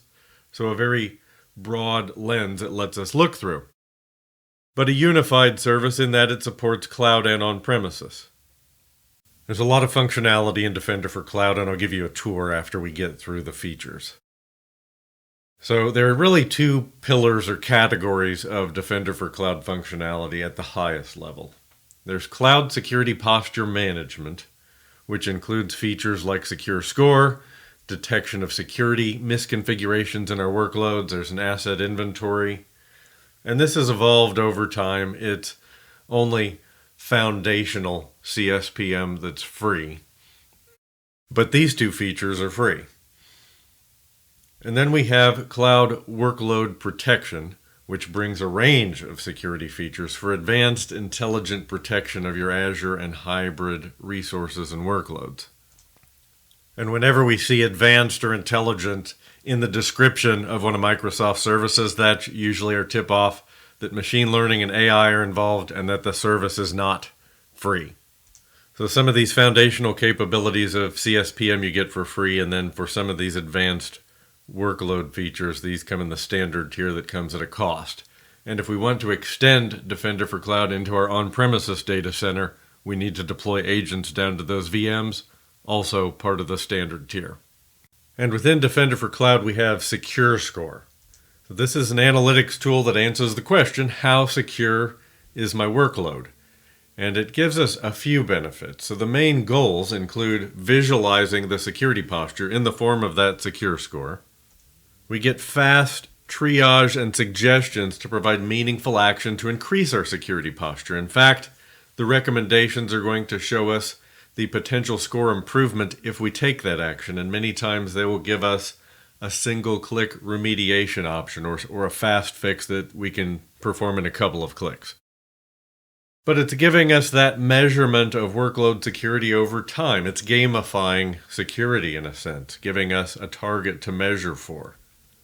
But it's focused on cloud infrastructure shown in Defender for Cloud, which, as I mentioned, can also mean some of your on-premises workloads if we deploy that agent down to our VMs and physical servers in the data center.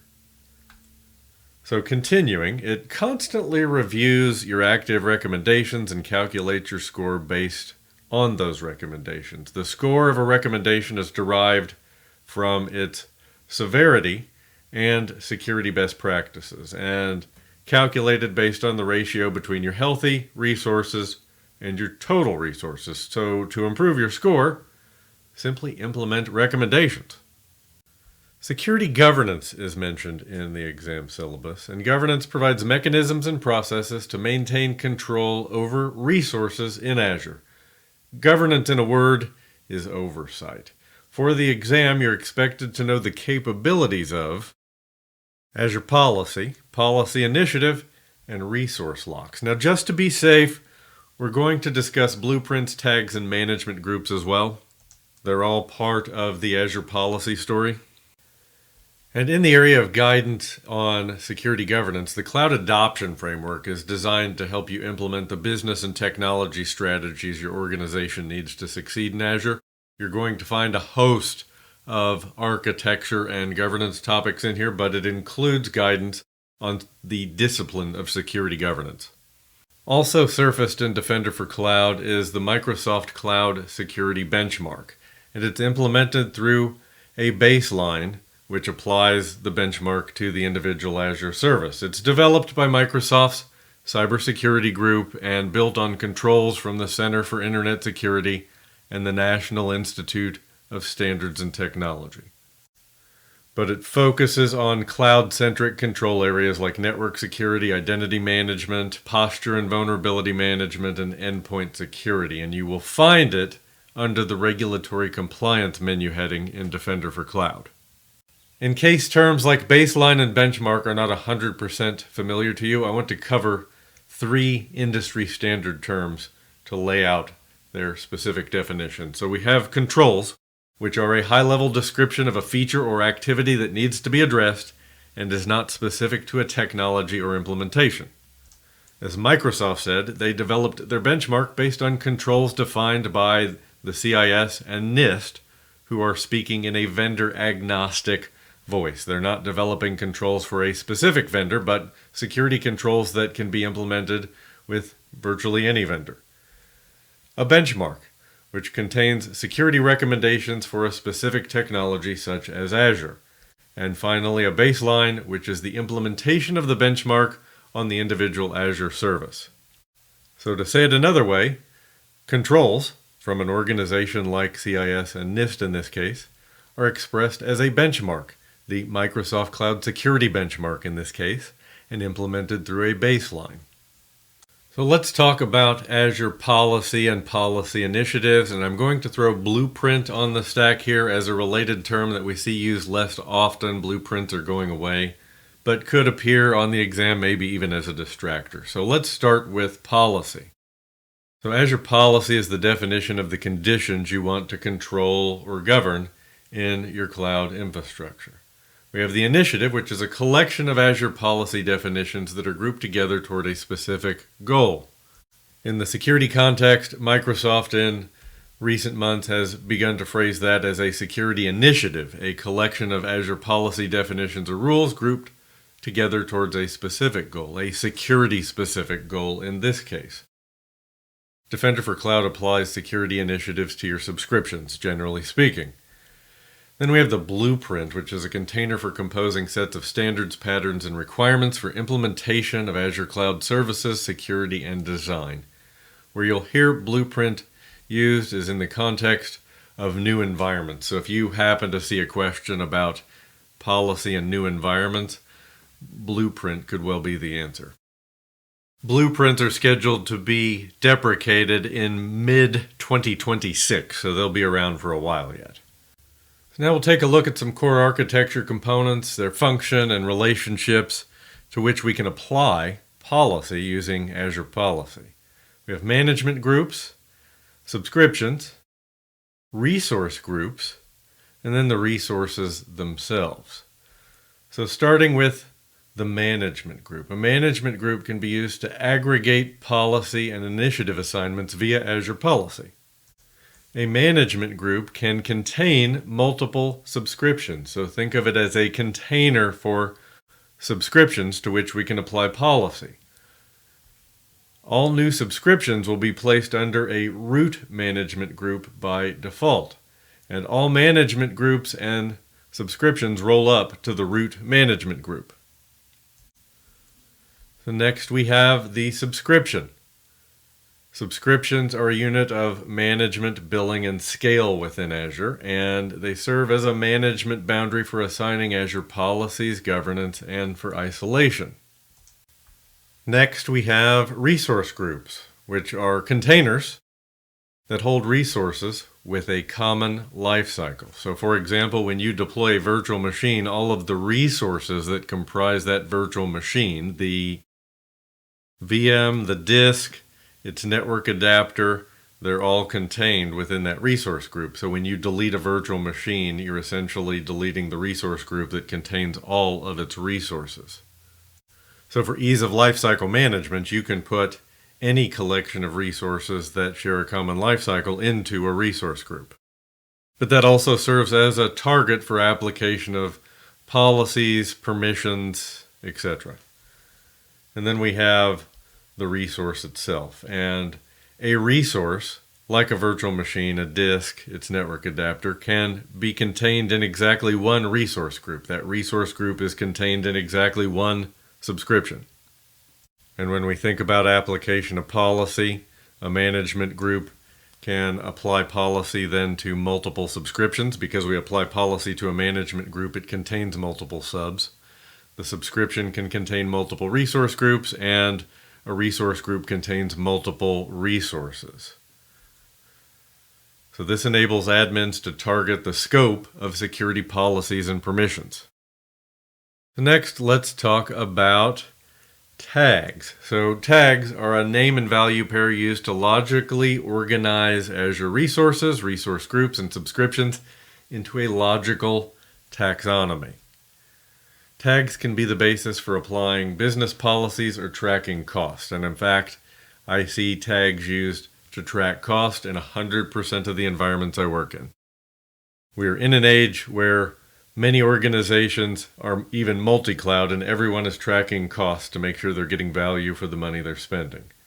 You can also enforce tagging rules with Azure policies. For example, I can have a policy that requires any resource or group of resources I'm deploying to have tags that include the owner, a cost center we can charge back to, the application or service the resource is a part of, and the environment like dev, test, and prod. So in that context, tags are an element of resource governance. Then we have resource locks that prevent other users in your organization from accidentally deleting or modifying critical resources. The lock overrides any permissions the user might have. Generally implemented in an automated fashion and very common in production environments. Now getting back to Defender for Cloud, the other feature we have in the standard tier is the cloud workload protections. These are the workload-specific advanced capabilities, and we'll find here Defender for servers, app service protections, storage, SQL, Kubernetes, container registry, key vault, resource manager, DNS, and protection for even open source Azure databases. That's going to be your Postgres and MySQL.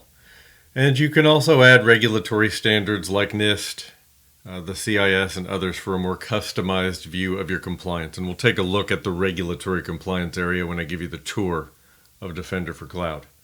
And if you're looking for documentation on any of these, you can just search on the phrase Defender for Key Vault, Defender for Storage, Defender for SQL.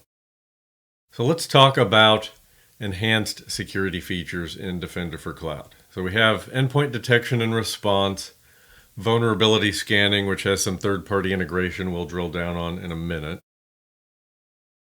Multi-cloud security, so that phrase we know signals that we're talking about support for AWS and Google Cloud Platform. Hybrid security, threat protection alerts, tracking compliance across a range of standards, so that's that regulatory compliance I mentioned, and access and application controls. So let's unpack these features. So we have endpoint detection and response, EDR for short. This is Microsoft Defender for Endpoint, which gives us comprehensive endpoint anti-malware threat protection and response automation. Vulnerability scanning for virtual machines, container registries, and SQL resources. So we deploy a vulnerability scanner to all of our VMs, and then we can view, investigate, and remediate findings directly within the Microsoft Defender for Cloud interface. This feature historically has been implemented through Qualys integration, a third party, but it's shifting over on May 1st, 2024 to Microsoft Defender Vulnerability Management, so it will all be handled in-house, so to speak. Multi-cloud security, so we can connect our accounts from AWS and Google Cloud Platform to protect resources on workloads on those platforms with a range of these Defender for Cloud security features. And hybrid security, so now we're stretching into our on-premises data center. This provides unified application of security policies, assessment, and visibility of security across your on-premises and your cloud workload. So that's the unified.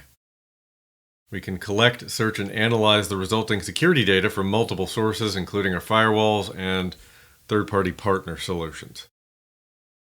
Threat protection alerts, so we can monitor networks, machines, and cloud services for incoming attacks and post-breach activity as well, and streamline our investigation with interactive tools and contextual threat intelligence. And context is an important word. The more data we can bring into our security stack from more sources, that gives us greater context about the totality of the threat. So contextual threat intelligence can have multiple meanings here. Certainly Microsoft's background, underlying intelligence stack is bringing in intelligence that they capture from the dark web, from threat hunters, from external threat intelligence feeds, as well as processing the various logs in your environment from your firewalls, your network devices, your servers, your clients, your applications, your cloud services. So more sources give me greater context is what I'm driving at there.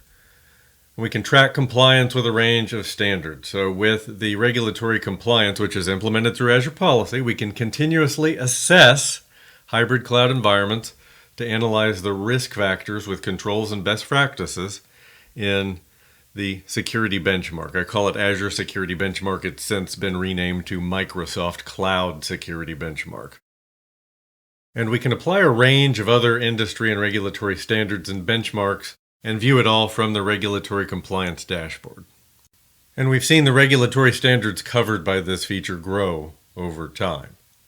And then we have access and application control. So we can block malware and other unwanted applications by applying machine learning powered recommendations. So the system is learning about what access is really needed in our environment. So it's watching the flow.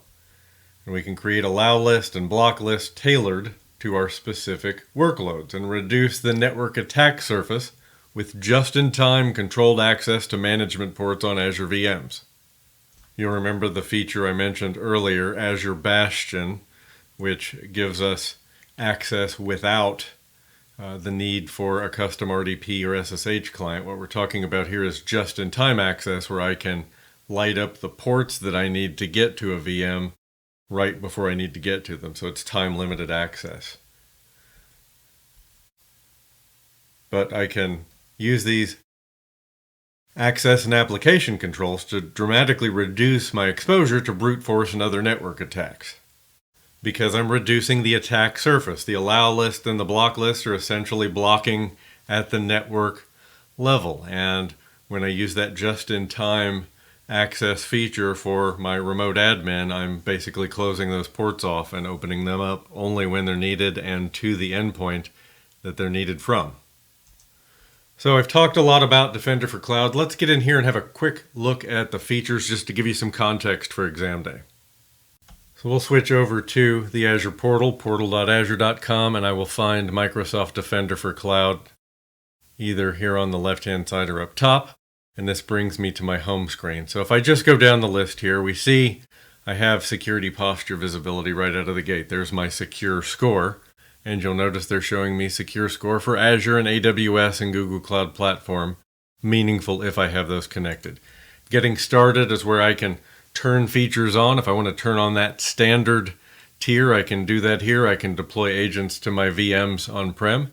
Let's get into recommendations. Let's start looking at some of the basics here. So this is where I'm seeing some of my cloud security posture management recommendations coming into play. So if I just look at something simple here, so remediate vulnerability. So it tells me machine should have a vulnerability assessment solution. So it wants me to turn on that vulnerability scanner feature. If I click on this and scroll down and look at remediation steps, you see it gives me quick fix. So when you're in this portal and you want to turn some of these features on, you do have to have permission. So you have to have the right Azure roles to make sure you have full capability to turn these features on, to deploy those agents, for example. But you're going to see that quick fix logic pop up pretty often. Just going down the list here, there's the security alerts, the threat alerts we talked about. Here I can see my inventory of my infrastructure in the cloud. Cloud Security Explorer allows me to search community resources. I can do some querying in my environment of the log analytics backend. So let's pop down here to security posture. That's showing me that secure score, giving me a bit of a different perspective now, showing me some per subscription numbers. Let's hop on to regulatory compliance. And I see the Microsoft Cloud Security Benchmark right there front and center. And if I scroll down, you'll notice here I can see all the compliance controls listed out for me. But let's go up here to Manage Compliance Standards and look at some of the standards that are available to us. So I'll drill down onto my root management group here, and it shows me some of my different subscriptions. And if I click on one of those management groups, I can see here a list of the benchmarks that I could apply. So certainly I see Microsoft, NIST, CIS, but as I scroll down the list, I see some national standards here for federal governments, including Australia, the UK, Canada, India, banking standards in India, but I see some global standards like ISO 27001, a great indicator that an organization takes their security program seriously. I see regulated industries and government standards. So here's HIPAA High Trust, so that's healthcare focused in the US, PCI DSS, which is focused on credit card processors, and FedRAMP standards, which would be for the federal government agencies here in the US. And turning these on is as simple as flipping a switch. And you'll notice there, because I clicked into this through the management group, which contained multiple subscriptions, it tells me that it's going to assign it on the management group. So it picked up the context automatically. And after you turn those standards on and give it a few hours to run, you'll be able to come in and look at your relative position on any of these standards and drill down to specific controls in the benchmark. Remember, we have the controls that roll into a benchmark that are implemented as a baseline. So I'm seeing all the way down to the control level here. So let's switch gears and talk about those workload protections I mentioned, which is an advanced feature, something that comes in the standard tier. And I'll just fold back this center menu for a moment so we can scroll down and look. And here I see the advanced protection for those workloads. That's the CWP, Cloud Workload Protection. Here I see the vulnerability assessment, and when I click here, it's going to suggest that I can remediate by deploying that vulnerability scanner capability. And there's the just-in-time VM access I mentioned, and I turned this on one of my lab VMs here just so I can show you how it works. So basically, you highlight that VM, you select request access, I can toggle it on. I can tell it what IP addresses it should be allowed from. So I can put in just my IP address by default by doing that. And the time range is up to 3 hours. That's configured by my administrator. I can put in my request justification here in the box provided and then click open ports, and it's going to go update the network security group on that VM to open the RDP port on 3389. But looking at those workload protections, you'll see we can drill down on any of those advanced workloads. There's my container registry, which holds container images. I see SQL, API security. There's an IoT feature, file integrity monitoring. So this list of workloads is growing all the time. So let's go back to that menu here in the middle. And you see we can get to Azure Firewall Manager from here. And this is another great job skill. If you walk into an organization with some skill around Defender for Cloud, which is easy for you to get because you can light up a trial Azure subscription and play with the free tier, turn on the 30-day trial, and get really comfortable with this without spending a dime. Because exactly 100% of Azure shops are going to leverage Defender for Cloud, at least for the free tier, what we see with the security posture management. And just to wrap this up, I wanted to go back to regulatory compliance for a moment, just to mention again that the regulatory compliance standards here, the controls implemented as benchmarks and applied as baselines, these are all implemented through Azure Policy in the background.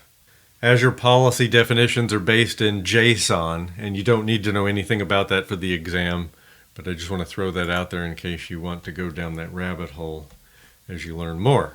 But that's a quick look at a very big solution in Defender for Cloud, but you have the fundamentals you need for exam day. So let's move on to 3.3, which is describe capabilities of Microsoft Sentinel. Microsoft Sentinel is Microsoft's SIEM solution, which is Security Information Event Management. A SIEM is a system that collects data from many other sources within a network. It provides real-time monitoring, analysis, correlation of those events, and notification of potential attacks. And this goes hand in hand with a capability called SOAR, Security, Orchestration, Automation, and Response. This is centralized alert and response automation with threat-specific playbooks. And the response may be fully automated or it may be single-click, what we'd call semi-automated. So Microsoft delivers these capabilities together in Microsoft Sentinel. The SEM and the SOAR are all part of the solution, and it leverages AI, machine learning, threat intelligence from a variety of external sources. So SOAR is really tooling that allows an organization to define incident analysis and response procedures in what we call a digital workflow format. So if we look at it from a process perspective, it starts with log collection, which is really a function of the SEM. It's aggregating logs, as we say. And once we have that information there, then we can process that information. We can automate response with our SOAR component.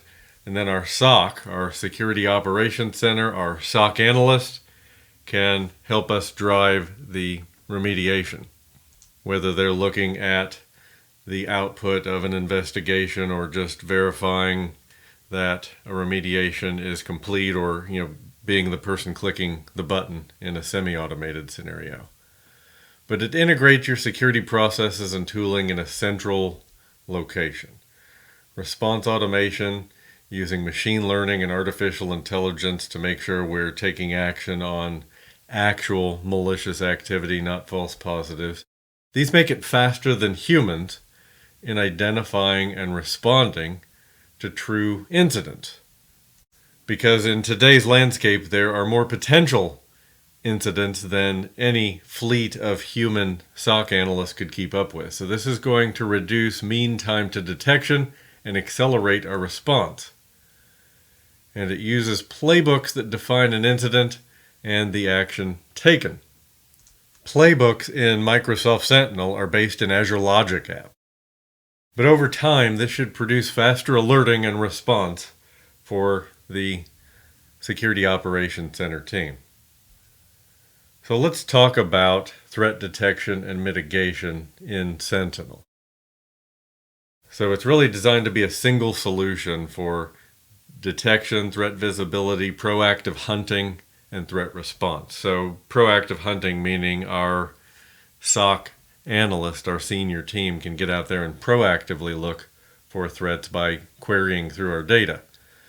But it gives us that SEM and SOAR capability all in one spot. So we collect data across all of our users, devices, apps, infrastructure, on-premises, multiple clouds. So it's giving us that context around the potential scope of the malicious activity. It can detect threats and minimize false positives using analytics, threat intelligence. External threat intelligence from credible sources can tell Sentinel about definite malicious endpoints out there on the internet where known malicious activity has come from. Given the data, Sentinel can make some decisions around certainty. Investigating threats with artificial intelligence and hunting suspicious activities at scale. And the logic here is really tapping into decades of cybersecurity work at Microsoft. The rules that drive the detections and investigations are really a result of Microsoft's deep experience in this space.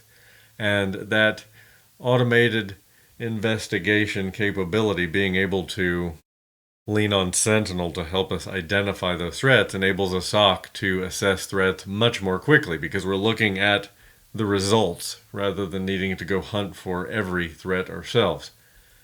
And we can respond to incidents with built-in automation and orchestration of common security tasks. Again, Sentinel uses security playbooks built in Azure Logic App to automate event response.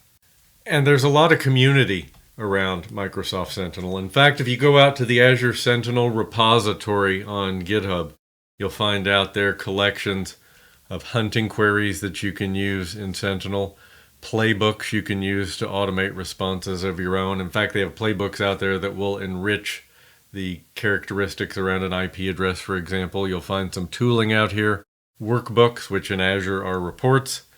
But when you come out here and look, you'll notice that the updates you see out here are as recently as last week, so it's well maintained. And there's even some sample data out here for you to populate a lab if you'd like to play around and get to know Sentinel a little better. And that brings us to 3.4, Describe Threat Protection with Microsoft Defender XDR. Let's begin by unpacking that acronym XDR, which stands for Extended Detection and Response. So XDR integrates security visibility across an organization's entire infrastructure. It provides visibility into endpoints, cloud infrastructure, mobile devices, apps. It generally supports threat hunting and can respond automatically to identified threats. So a good XDR solution is going to give us broad visibility and allow us to be proactive, but also quickly reactive with automated response. So EDR, which we'd mentioned earlier, endpoint detection and response, is focused on protecting the endpoint. It gives us in-depth visibility and threat prevention for a particular device generally. XDR takes a wider view, integrating security across endpoints, cloud computing, email, and other solutions. So in the context of assessing the scope of a threat, it gives us greater context.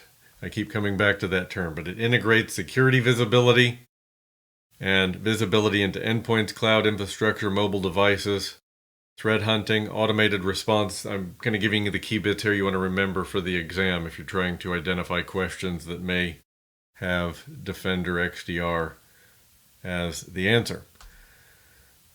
And like Sentinel, leverages AI, machine learning, threat intelligence.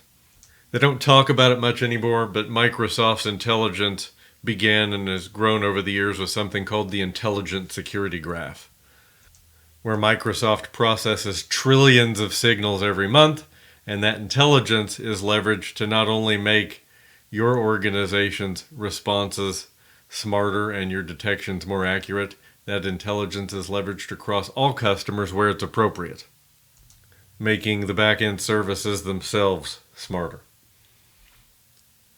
So, talking about XDR in the Microsoft context, we're really talking about the scope and context of investigation and hunting across identity, endpoints, apps, infrastructure, and data. And there are 4 solutions called out in the exam syllabus we need to touch on here.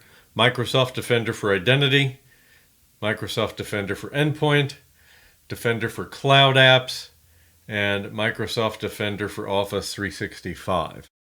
And after we cover these core 4, which were mentioned on the previous version of the SC-900 exam, we're going to touch on a couple of new features that didn't appear in the 2023 version of this exam. So let's start with Defender for Identity. This is a cloud-based security solution that leverages your on-premises Active Directory signals. It identifies, detects, and investigates advanced threats, compromised identities, malicious insider actions. It can recognize a number of attacks. It can recognize lateral movement. Bear in mind, though, it requires on-premises Active Directory. It's now a cloud service, but it's leveraging your on-premises domain controller data. Then we have Microsoft Defender for Office 365, formerly Office 365 Advanced Threat Protection. It safeguards your organization against malicious threats in email, the links that come in email, the attachments, and related collaboration tools. It includes a feature called Safe Links and another called Safe Attachments, which will detonate potentially malicious email content. In fact, what it does is actually scans and opens and examines those links and attachments before you as the end user are allowed to click on them or execute them from your email. And it includes anti-phishing protection and attack simulation functionality. And we can actually extend that Safe Links functionality out to our endpoints themselves. But what I love about Safe Links is when you click on that link, if it's now or 6 weeks or 6 months from now, it's going to make sure it's safe, that there wasn't some sort of swap with a previously benign site that's now malicious. Up next is Defender for Endpoint, formerly Microsoft Defender Advanced Threat Protection. And it's an enterprise endpoint security platform designed to help enterprise networks prevent, detect, investigate, and respond to advanced threats. It includes EDR functionality, attack surface reduction, automated investigation, and advanced hunting. And in fact, the sensor is built in to Windows 10 and newer operating systems. So when we enable some of this Microsoft Defender functionality, we're literally more or less kind of flipping a switch to turn this on. Next, we have Microsoft Defender for Cloud Apps, which is a cloud access security broker solution designed to detect and stop shadow IT. And that's really the original definition of a cloud access security broker, or CASB solution. It's really become more than that. But Defender for Cloud Apps provides visibility over data travel and analytics to identify threats over Microsoft and third-party cloud services. So it's allowing us to monitor our data as it's in use and it's moving around. And it natively integrates with multiple other Microsoft services and solutions, as well as third-party cloud storage providers through app connectors, through API level connectivity often.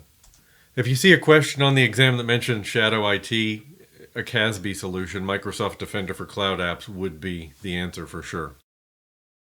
In fact, just for context, I want to very quickly just show you my favorite feature of Microsoft Defender for Cloud Apps. So I'm going to switch over to the Microsoft Defender portal, and we'll find Defender for Cloud Apps integrated here at security.microsoft.com, the Defender portal, under the Cloud Apps menu.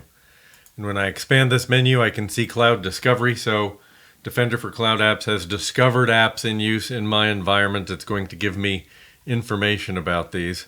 But Microsoft has built a massive cloud app catalog into Defender for Cloud Apps with tens of thousands of applications here that they have assessed and scored based on dozens of aspects of that application's configuration and behavior. And if I just scroll down here and look, you can see categories of general security. It'll tell you a bit about the company. I see a security category, compliance, legal. It talks about various regulatory standards. It talks about security behavior, the audit trail, trusted certificates. In the legal section, heavy focus on privacy. So this is great. But when you have this catalog in here, what I can do for any app in the catalog, so I can come here under Actions, and I can tag an app as sanctioned or unsanctioned. So if I have an app that I want to deny in my environment, I can mark it as unsanctioned. So all I have to do is go search for whatever that application is. And if I can find it here in the list, I can mark it as sanctioned or unsanctioned. So for example, let's say in the news and entertainment category, I just want to shut off YouTube Music. I can unsanction this app, and then through integration with the rest of Defender, I can institute some automatic endpoint behavior. I'm going to go down to settings and I'll go to endpoints, and I'll look at advanced features here. And what I can do here is turn on and off integration with other products with just a couple of clicks. So if I scroll down, you'll see Microsoft Defender for Cloud Apps integration with Microsoft Defender for Endpoint. So with this integration, it forwards Defender for Endpoint signals to Cloud Apps, giving us deeper visibility there. But what we can do with this two-way integration is also tell Defender for Cloud Apps to send over our list so we can block unauthorized applications. Love this feature, and I use this in production and it works great. It allows us to reduce unwanted behavior in our environment. So if I have personal apps that I would like to unsanction because they're poorly rated, not germane to our business, I can absolutely do that. My favorite feature. And you've got dozens of policy templates here that will allow you to configure monitoring for all sorts of scenarios. This will identify new risky apps with low scores coming in, unwanted collaboration. We can look for files being shared externally that we don't want to be shared, and we can actually configure policies that will take a governance action. We can stop users from doing that sharing. We can pull back those permissions automatically. We can tell Defender for Cloud Apps to quarantine that user. It's a very powerful solution, but you should have all you need to know for exam day. So let's move on to a couple of topics that are new in the 2024 update to the exam, starting with Microsoft Defender Vulnerability Management, which is built-in agentless scanners that continuously monitor and detect risk from devices even when not connected to the corporate network. It gives us risk-based intelligent prioritization. It's going to leverage Microsoft threat intelligence, breach likelihood predictions, business context, and device assessments to prioritize vulnerabilities. And remediation and tracking. It enables security administrators and IT admins to collaborate and remediate issues with built-in workflows. So the keys here with vulnerability management: monitoring and detecting risk on devices. It's got a device focus, device assessments, prioritizing the vulnerabilities, and then remediating issues with built-in workflows. So when we look at that vulnerability scanning feature that we talked about earlier in Microsoft Defender for Cloud, this is the feature that's backfilling what was the Qualys integration for the vulnerability scanning. It's now going to be all in-house using Microsoft Defender Vulnerability Management.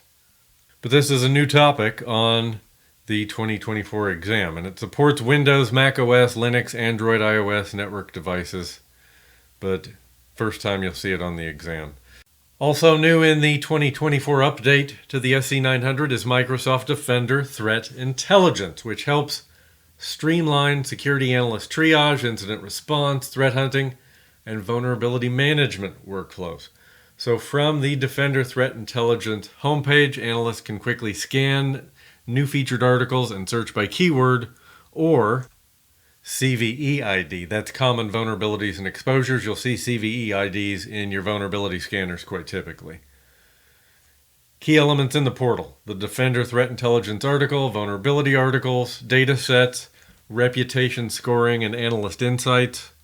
It's really a collection of resources to aid in SOC investigation and response. So that SOC analyst has another facet of visibility into the environment, this one being a bit more proactive. So let's break down those four elements of the portal.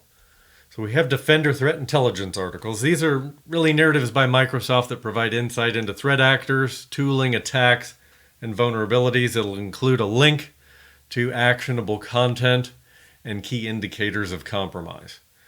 Vulnerability articles. So these provide key context behind CVEs of interest.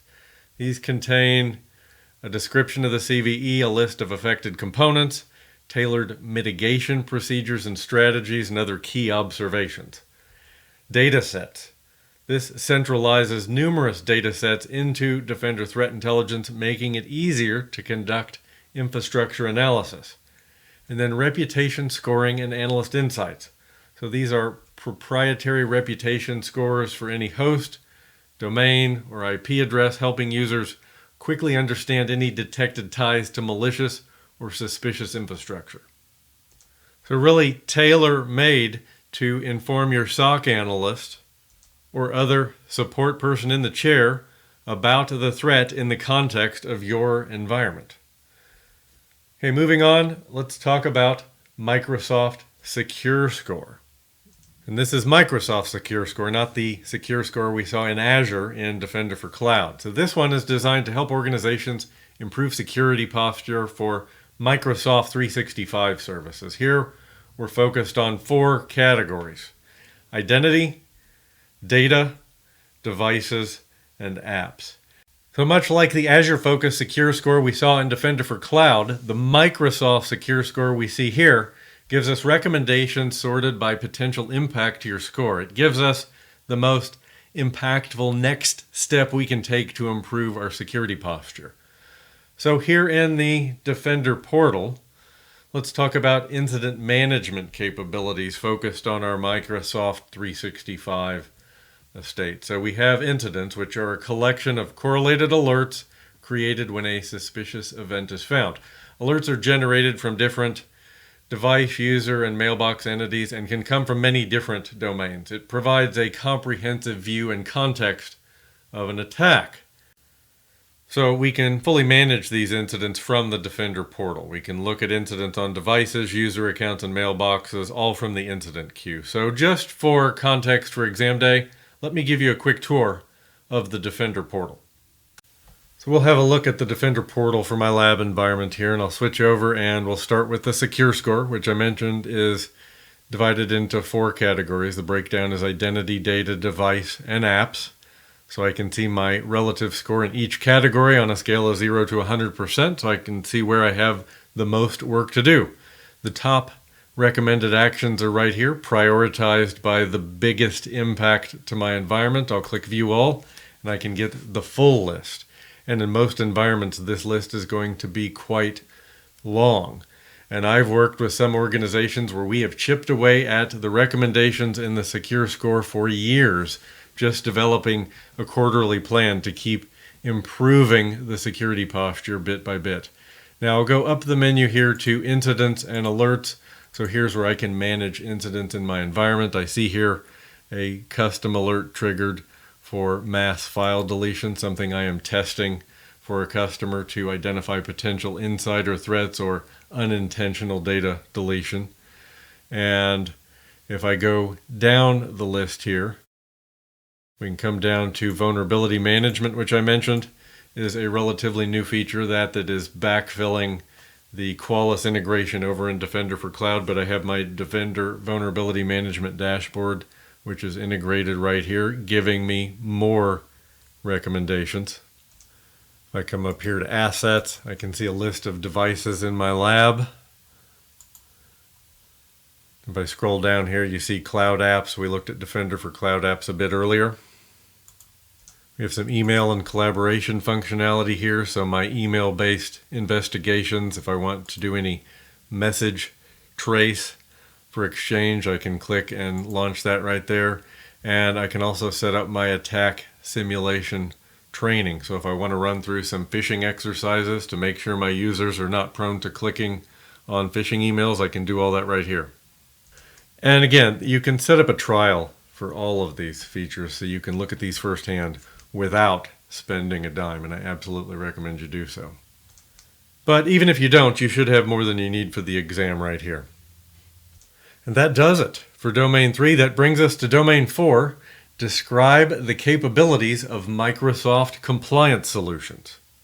In Domain 4, we'll delve into Microsoft's principles of privacy. We'll look at Microsoft compliance solutions, as well as Microsoft information protection solutions, which are designed to help us discover, classify, and protect sensitive information. And we'll ultimately look at how we assess and report on compliance over time, which really measures our ability to maintain data privacy and confidentiality. If the solutions in this domain appeal, consider the SC-400 exam, the Information Protection Admin exam, as a next step. Domain 4 consists of 4 sections or subdomains, and those are describe Microsoft Service Trust Portal and Privacy Principles, describe compliance management capabilities of Microsoft Purview, describe information protection, data lifecycle management, and data governance capabilities of Microsoft Purview, and describe insider risk, e-discovery, and audit capabilities in Microsoft Purview. So we'll begin with the Service Trust Portal and Privacy Principles. The Service Trust Portal provides a variety of content, tools, and resources about Microsoft security, privacy, and compliance practices. You can get to the Service Trust Portal by typing aka.ms/stp, not case sensitive. And in the Service Trust Portal, you're going to find things like audit reports from ISO, NIST, SOC, FedRAMP, GDPR, and quite a few others. Data protection resources like white papers, FAQs, risk assessment tools, and compliance guides. Azure security and compliance blueprints, basically guidance for several industry verticals, but the key word is resources. Audit reports, resources, blueprints, white papers, etc. So this is really how you can assess Microsoft's compliance with your regulatory requirements. Because at the end of the day, if your organization is required to be compliant with, say, PCI or GDPR, you want to make sure that the services you have subscribed to from Microsoft help you to meet those compliance requirements. So let's go have a quick look at the Service Trust portal.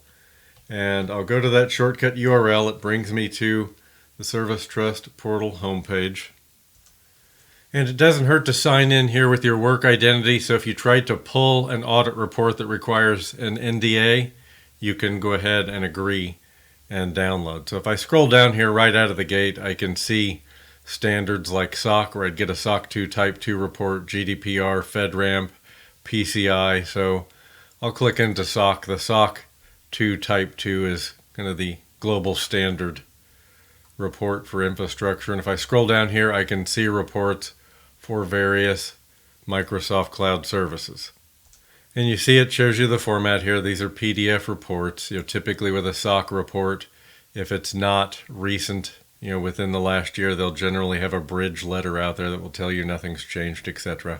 If I save to the library, that's going to give me the option to get email notifications and the like. But I'll scroll up here and go back to that home page, and we'll have a look at some of the other resource types. So I'm looking at the audits, but if I go down to the reports, white papers, and artifacts, you'll see I can get down here to pen test and security assessments. So Microsoft has already had some third parties conduct pen test, which means I don't need to do that penetration testing myself. And certainly, as I've mentioned previously, with a cloud service provider, you're going to have some limits around what sort of pen testing and scanning you can do. So the Service Trust portal gives us the ability to come get to these resources to reduce or even eliminate our need to do so. But definitely a lot of guidance out here. I wanted to point out the audit reports and the pen testing in particular because of your right to audit in the cloud. It's limited by design, but also less necessary. Moving on, let's talk about Microsoft security and compliance principles. So when we look at their privacy principles, security is about protecting the data that's entrusted to Microsoft by using strong encryption and access controls. And from a privacy perspective, to Microsoft, privacy is about making meaningful choices about how and why data is collected and used. And from a compliance perspective, ensuring Microsoft is compliant with regulations, and they aim to ease this task for Azure customers as well. Microsoft lists 6 principles of privacy they aspire to. The first being control, enabling you to determine what data is collected and with whom it's shared. Transparency, being transparent about data collection and use so that everyone can easily make informed decisions. Security, protecting the data that's entrusted to Microsoft by using strong security and encryption. Strong legal protections, respecting local privacy laws and fighting for legal protection of privacy as a fundamental human right. No content-based targeting, not using email, chat, files, or other personal content to target advertising. That, in my experience, is a rarity. So many companies target today based on your private emails, chat, etc. And finally, benefits to you. When Microsoft does collect data, it's used to benefit you, the customer, and to make your experiences better. So in a word, Microsoft strives to be ethical. But you want to be familiar with these 6 principles of privacy. So on the privacy front, another new topic in the 2024 update is Microsoft Purview, a privacy management solution designed to help organizations address complex privacy challenges within their Microsoft 365 environments. And Purview brings privacy functionality in 2 solutions.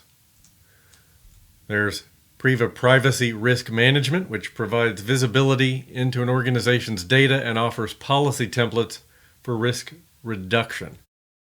It helps identify and protect against potential privacy risks such as data hoarding, problematic data transfers, and data oversharing. It provides visibility into the storage and movement of personal data within an organization. And it provides customizable privacy policy templates, including data minimization, data overexposure, and data transfers. The other component is Priva Subject Rights Request, which offers automation and workflow tools for fulfilling data subject requests.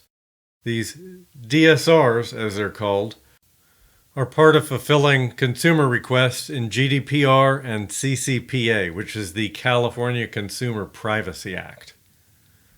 So let's talk about that data subject request a bit further, just so you're familiar with why it's important. So a DSR is a formal request made by an individual to an organization to access information about the personal data the organization holds about them. It allows a customer to find out what data a company holds about them and why they are holding it and how long they will retain it. And they can also get insight into how the organization intends to use their data and with whom they will share it. These DSRs are also known as Data Subject Access Request, DSAR, in some regulatory standards. But why is DSR processing so important?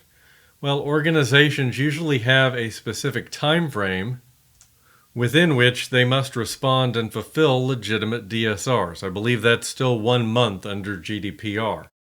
That being said, because it's a time-sensitive activity, automation of request processing is important to meet those deadlines at scale. If you're a huge company, you might get hundreds or even thousands of these requests every month. And that brings us to section 4.2, describe compliance management capabilities of Microsoft Purview. The Purview Compliance Portal contains integrated solutions for information protection, information governance, insider risk management, information discovery, and a few related functions. You can find this portal at compliance.microsoft.com. And within the Purview Compliance Portal, you'll find Compliance Manager, which measures your progress in completing actions that help reduce risks around data protection and regulatory standards. Compliance Manager includes hundreds of baselines for regulatory standards called assessment templates. You'll find some popular standards out there like GDPR, HIPAA, FINRA, NIST 800-53, and many others. And you can get there directly at the compliance.microsoft.com with a /compliance manager on the end. And the Compliance Manager portal will give you a compliance score that provides a roll-up of sorts of compliance-based assessment items within a template. The score shows the organization versus Microsoft responsibility. So the Microsoft defaults are helpful here because you'll see that your compliance score is automatically greater than 0 because Microsoft has already addressed many of their responsibilities because these assessments are not small. And the improvement actions are categorized as technical and operational. So technical are, generally speaking, changes you can make in your Microsoft services and portals quite often. Operational items tend to be more process and documentation related, more administrative in many cases. But these assessments include hundreds of items, so remediation may take many weeks or months to get to a point that you're happy with. But as you progress, you'll see a visualization of your score, a compliance score of sorts that will tell you how you're progressing. But what I'll advise against is getting too excited the first time you see your compliance score because you'll think it's abnormally high, and that's because you're getting points for the many areas of compliance that Microsoft owns in the shared responsibility model that have nothing to do with anything you've yet done. So when you look at that score, make sure you look at the bottom and see your points achieved versus Microsoft managed points. All right, that being said, let's take a quick tour of the Purview Compliance Portal so you can get a sense of the functionality that's hosted there. So we'll go to compliance.microsoft.com. So here's the Purview Compliance Portal, and we'll look at the features we've already talked about, and I'll point out what we have yet to discuss. So here's Compliance Manager. So here I can see an overview that's going to show my compliance score. And again, I see my points versus Microsoft's points. This is a test environment, so I'm not surprised by that. But I can go and look at improvement actions that are going to be categorized by owners and the type of action it is, if it's technical or operational. So the action type here. And if I go and look at the solutions, we can see the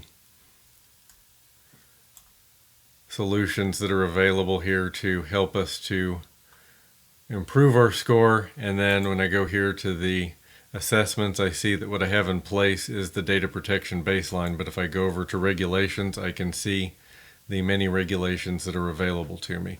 Definitely some premium licensing involved to get access to the Compliance Manager functionality. The other thing we talked about already that's hosted here in the Purview Compliance Portal is Privacy Risk Management, PRIVA. So we have the risk management feature here, which includes the data profile and visibility and the policy templates, and also the subject rights request feature we can access here, so we can automate processing of those requests. And then in terms of other features we have yet to talk about, we'll get into data loss prevention, e-discovery, information protection, where we find sensitivity labels, and then we'll talk about some of the insider related features like insider risk management, information barriers, communication compliance. So over the years, we've seen a lot of functionality concentrated into two portals, into the Purview Compliance portal at compliance.microsoft.com and the Defender portal at security.microsoft.com. But with that being said, let's get into our next section, which is describe information protection, data lifecycle management, and data governance capabilities of Microsoft Purview. So let's start with data classification. So admins can identify and protect sensitive information types using dozens of built-in sensitive information types based on patterns already defined in regular expressions or in functions. And trainable classifiers are available that use artificial intelligence and machine learning to intelligently classify your data. Trainable classifiers come in handy with forms like contracts and invoices. And to look into our data and its use, we have Content Explorer and Activity Explorer. So Content Explorer shows a current snapshot of items that have a sensitivity or retention label or have been classified as a sensitive information type. Activity Explorer allows you to monitor what's being done with your labeled content through a historical view of activities on your labeled content. So Content Explorer answers the question, what has been labeled or classified? And Activity Explorer helps us answer what is being done with that labeled content. You'll find both the Content and Activity Explorer under the Data Classification menu in the Purview Compliance portal. Next, we have sensitivity labels that enable labeling and protection of content without affecting user productivity or collaboration. Organizations can decide on the labels to apply to content like emails and documents.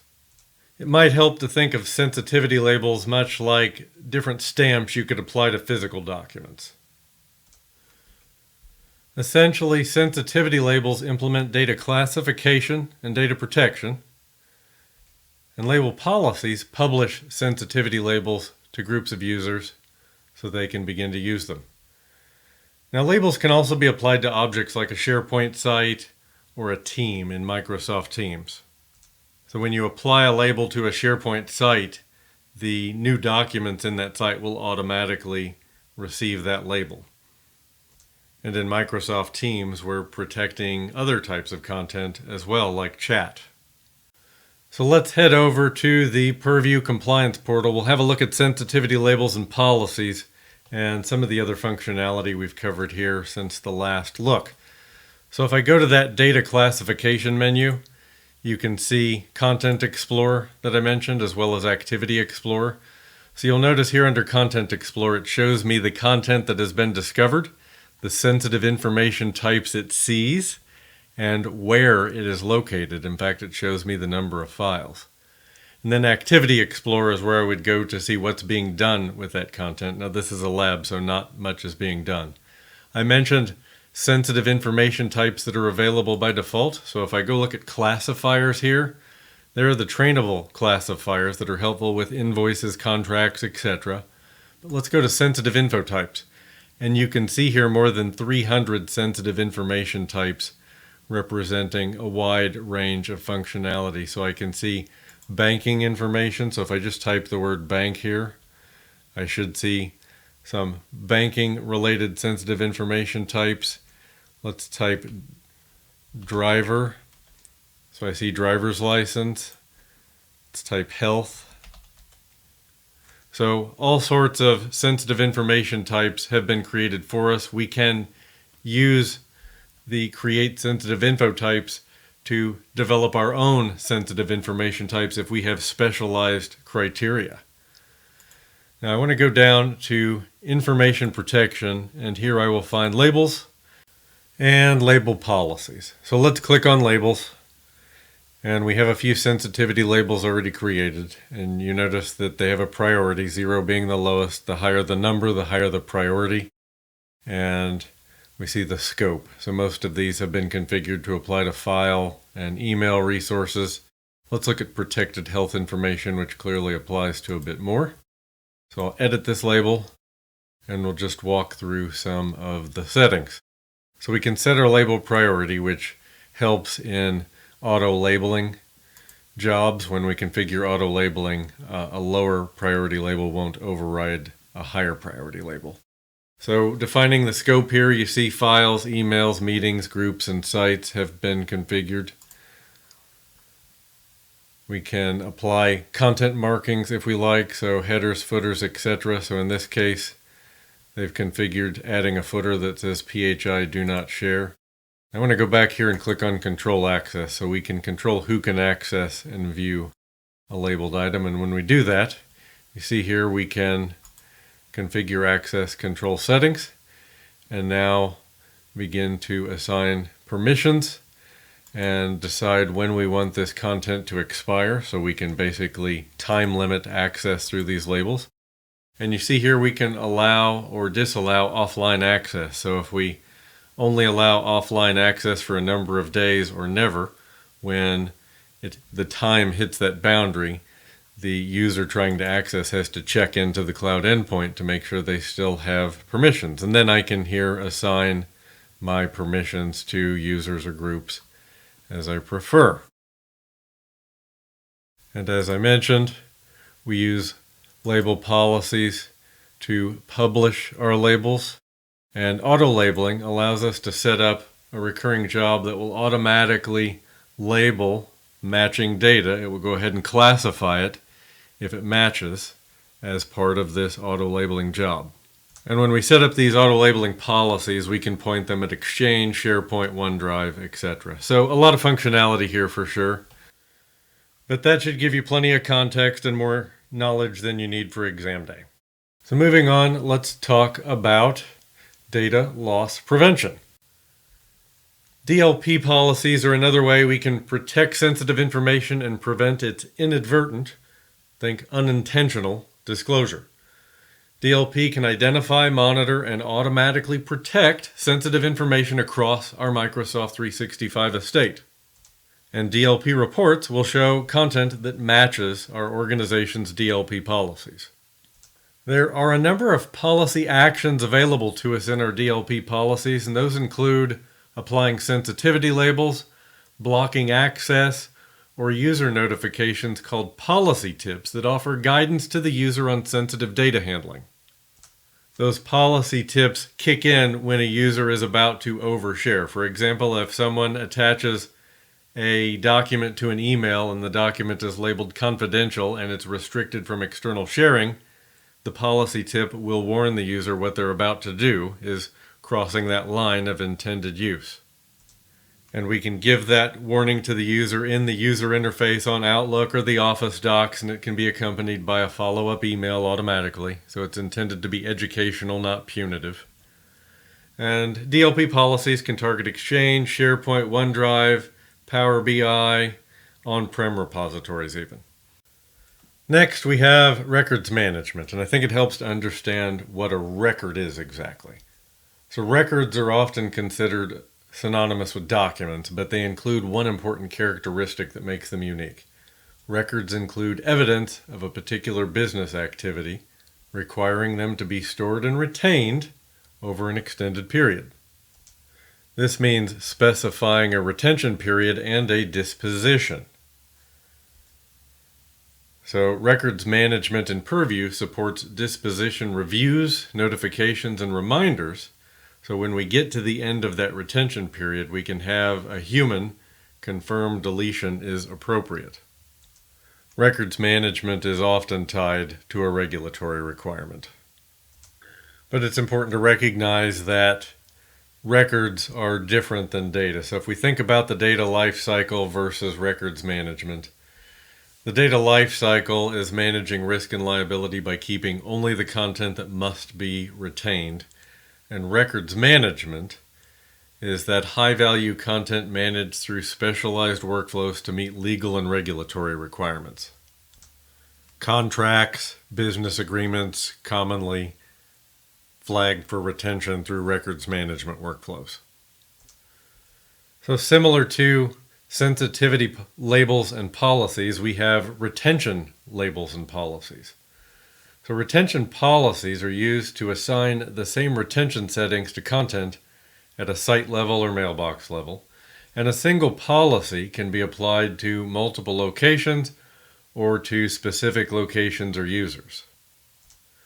Retention labels are used to assign retention settings at an item level, like a folder, a document, or an email. And an email or document can have only a single retention label assigned to it at a time. Retention labels and policies are designed to help organizations to manage and govern information by ensuring content is only kept for a required time and then permanently deleted.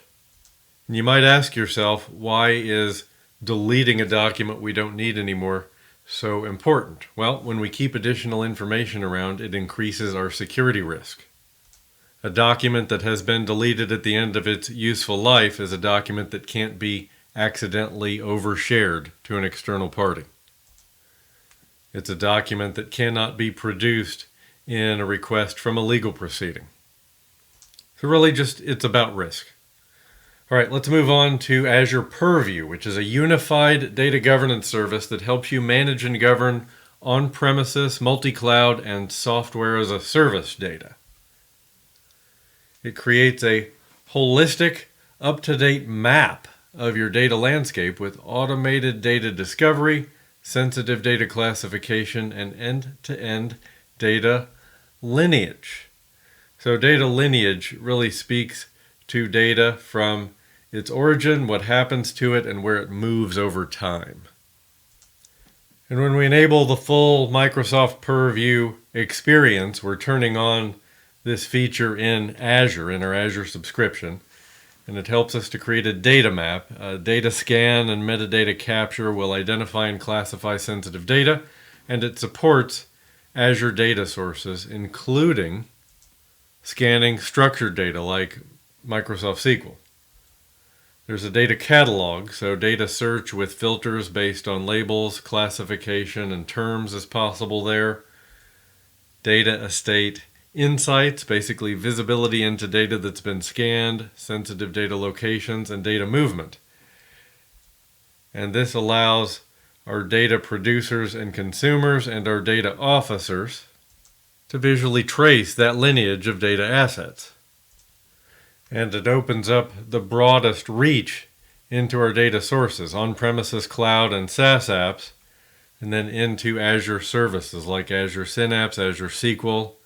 So the value proposition here, giving us a unified management experience and unified visibility across the life of that data and the greatest reach into data sources. So let's move into our final section, 4.4, describe insider risk, e-discovery, and audit capabilities in Microsoft Purview. There are 3 insider features I want to focus on, the first being insider risk management. So insider risk management is a solution in Purview that helps minimize internal risks by enabling an organization to detect, investigate, and act on risky and malicious activities. It can help detect illegal, inappropriate, unauthorized, or unethical behavior and actions within the organization.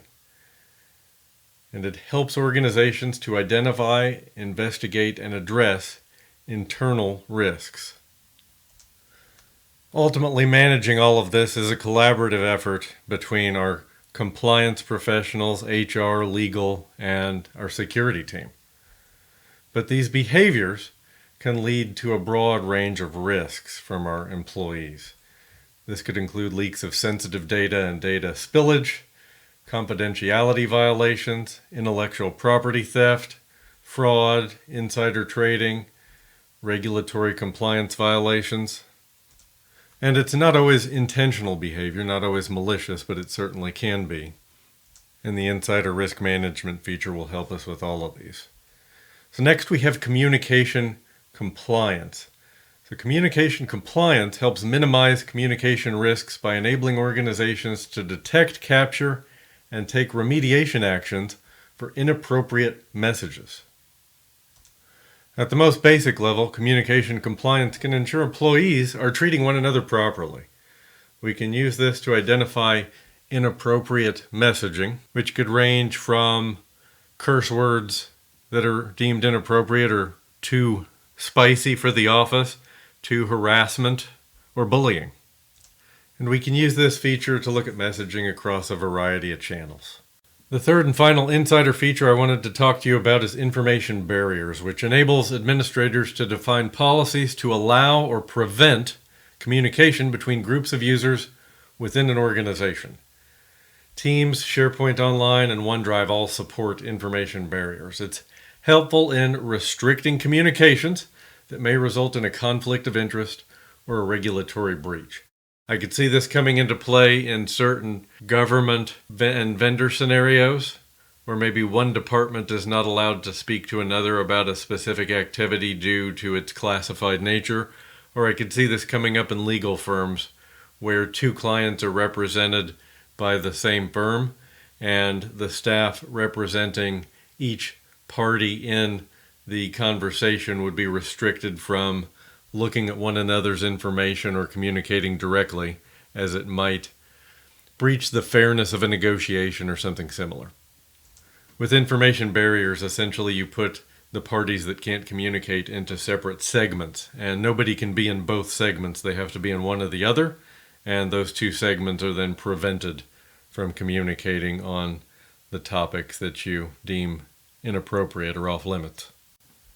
Next, we have e-discovery, which is the process of identifying and delivering electronic information that can be used as evidence in legal cases. And we have levels of e-discovery functionality in Microsoft Purview. The simplest of these is content search, which consists of searches and exports, but not holds or legal holds. We have e-discovery standard, where you can add sources, create legal holds and queries, export case results, and manage the lifecycle of your case. And then there is e-discovery premium, where we can add custodians, automate notifications, view jobs, tagging, analytics, and additional settings. So think of e-discovery standard as the core functions of proper case management, and e-discovery premium helps us in large efforts to ease the effort and narrow our focus. And while it's the simplest functionality, the content search tool can definitely come in handy. We can search for in-place content like email documents and instant messaging conversations in our organization, but we can use it to search for content in any of these: Exchange Online, SharePoint, OneDrive, Teams, Microsoft 365 groups, and even Yammer groups, if you're still using those. You may also see it referenced as the content search e-discovery tool. I don't see that much anymore, but it's possible. So if we look at the workflow for e-discovery, so the e-discovery standard workflow, so after you create an e-discovery case, You can create your eDiscovery holds, you can search for content, and then export and download search results. An eDiscovery Premium allows us to add custodians to the case. We set up our custodial data sources, add data to a review set, review and analyze data in the review set, and then export and download case data. So by adding those custodians to a case, we can kind of split the workload, so to speak. Last but not least, we need to talk about the core audit capabilities we have in Purview. So this allows organizations to view user and admin activity through a unified audit log, and it supports search of many users and admin activities across Microsoft 365 services. It supports Dynamics, Power Apps, Power Automate, Power BI, Entra ID, and quite a few others. This is really the audit standard capabilities. And then when we look at advanced auditing capabilities, we can use these to conduct forensic and compliance investigations by increasing log retention. And increasing log retention provides access to crucial events that help determine the scope of a compromise. It also provides faster access to the Office 365 Management Activity API, but it does require a higher license. You do need an E5 license for Microsoft 365. This is Audit Premium functionality. In fact, if you want a comparison of the two, if you just check the Auditing Solutions in Microsoft Purview article on Microsoft Docs, you'll find a comparison of key capabilities. And you'll notice we need Premium for longer retention and some intelligent insights. And it's going to give us that faster, higher bandwidth access to the Office 365 Management Activity API, so faster access to audit data. But that is all she wrote. Congratulations, you have completed the SC-900 exam cram. I hope you get value out of the course and the other resources that I provided along with. Make sure you grab that PDF and you check out the practice quiz as you prepare for the exam. Feel free to reach out to me here on YouTube in the comments or directly on LinkedIn with any questions. Best of luck on the exam, and until next time, take care and stay safe.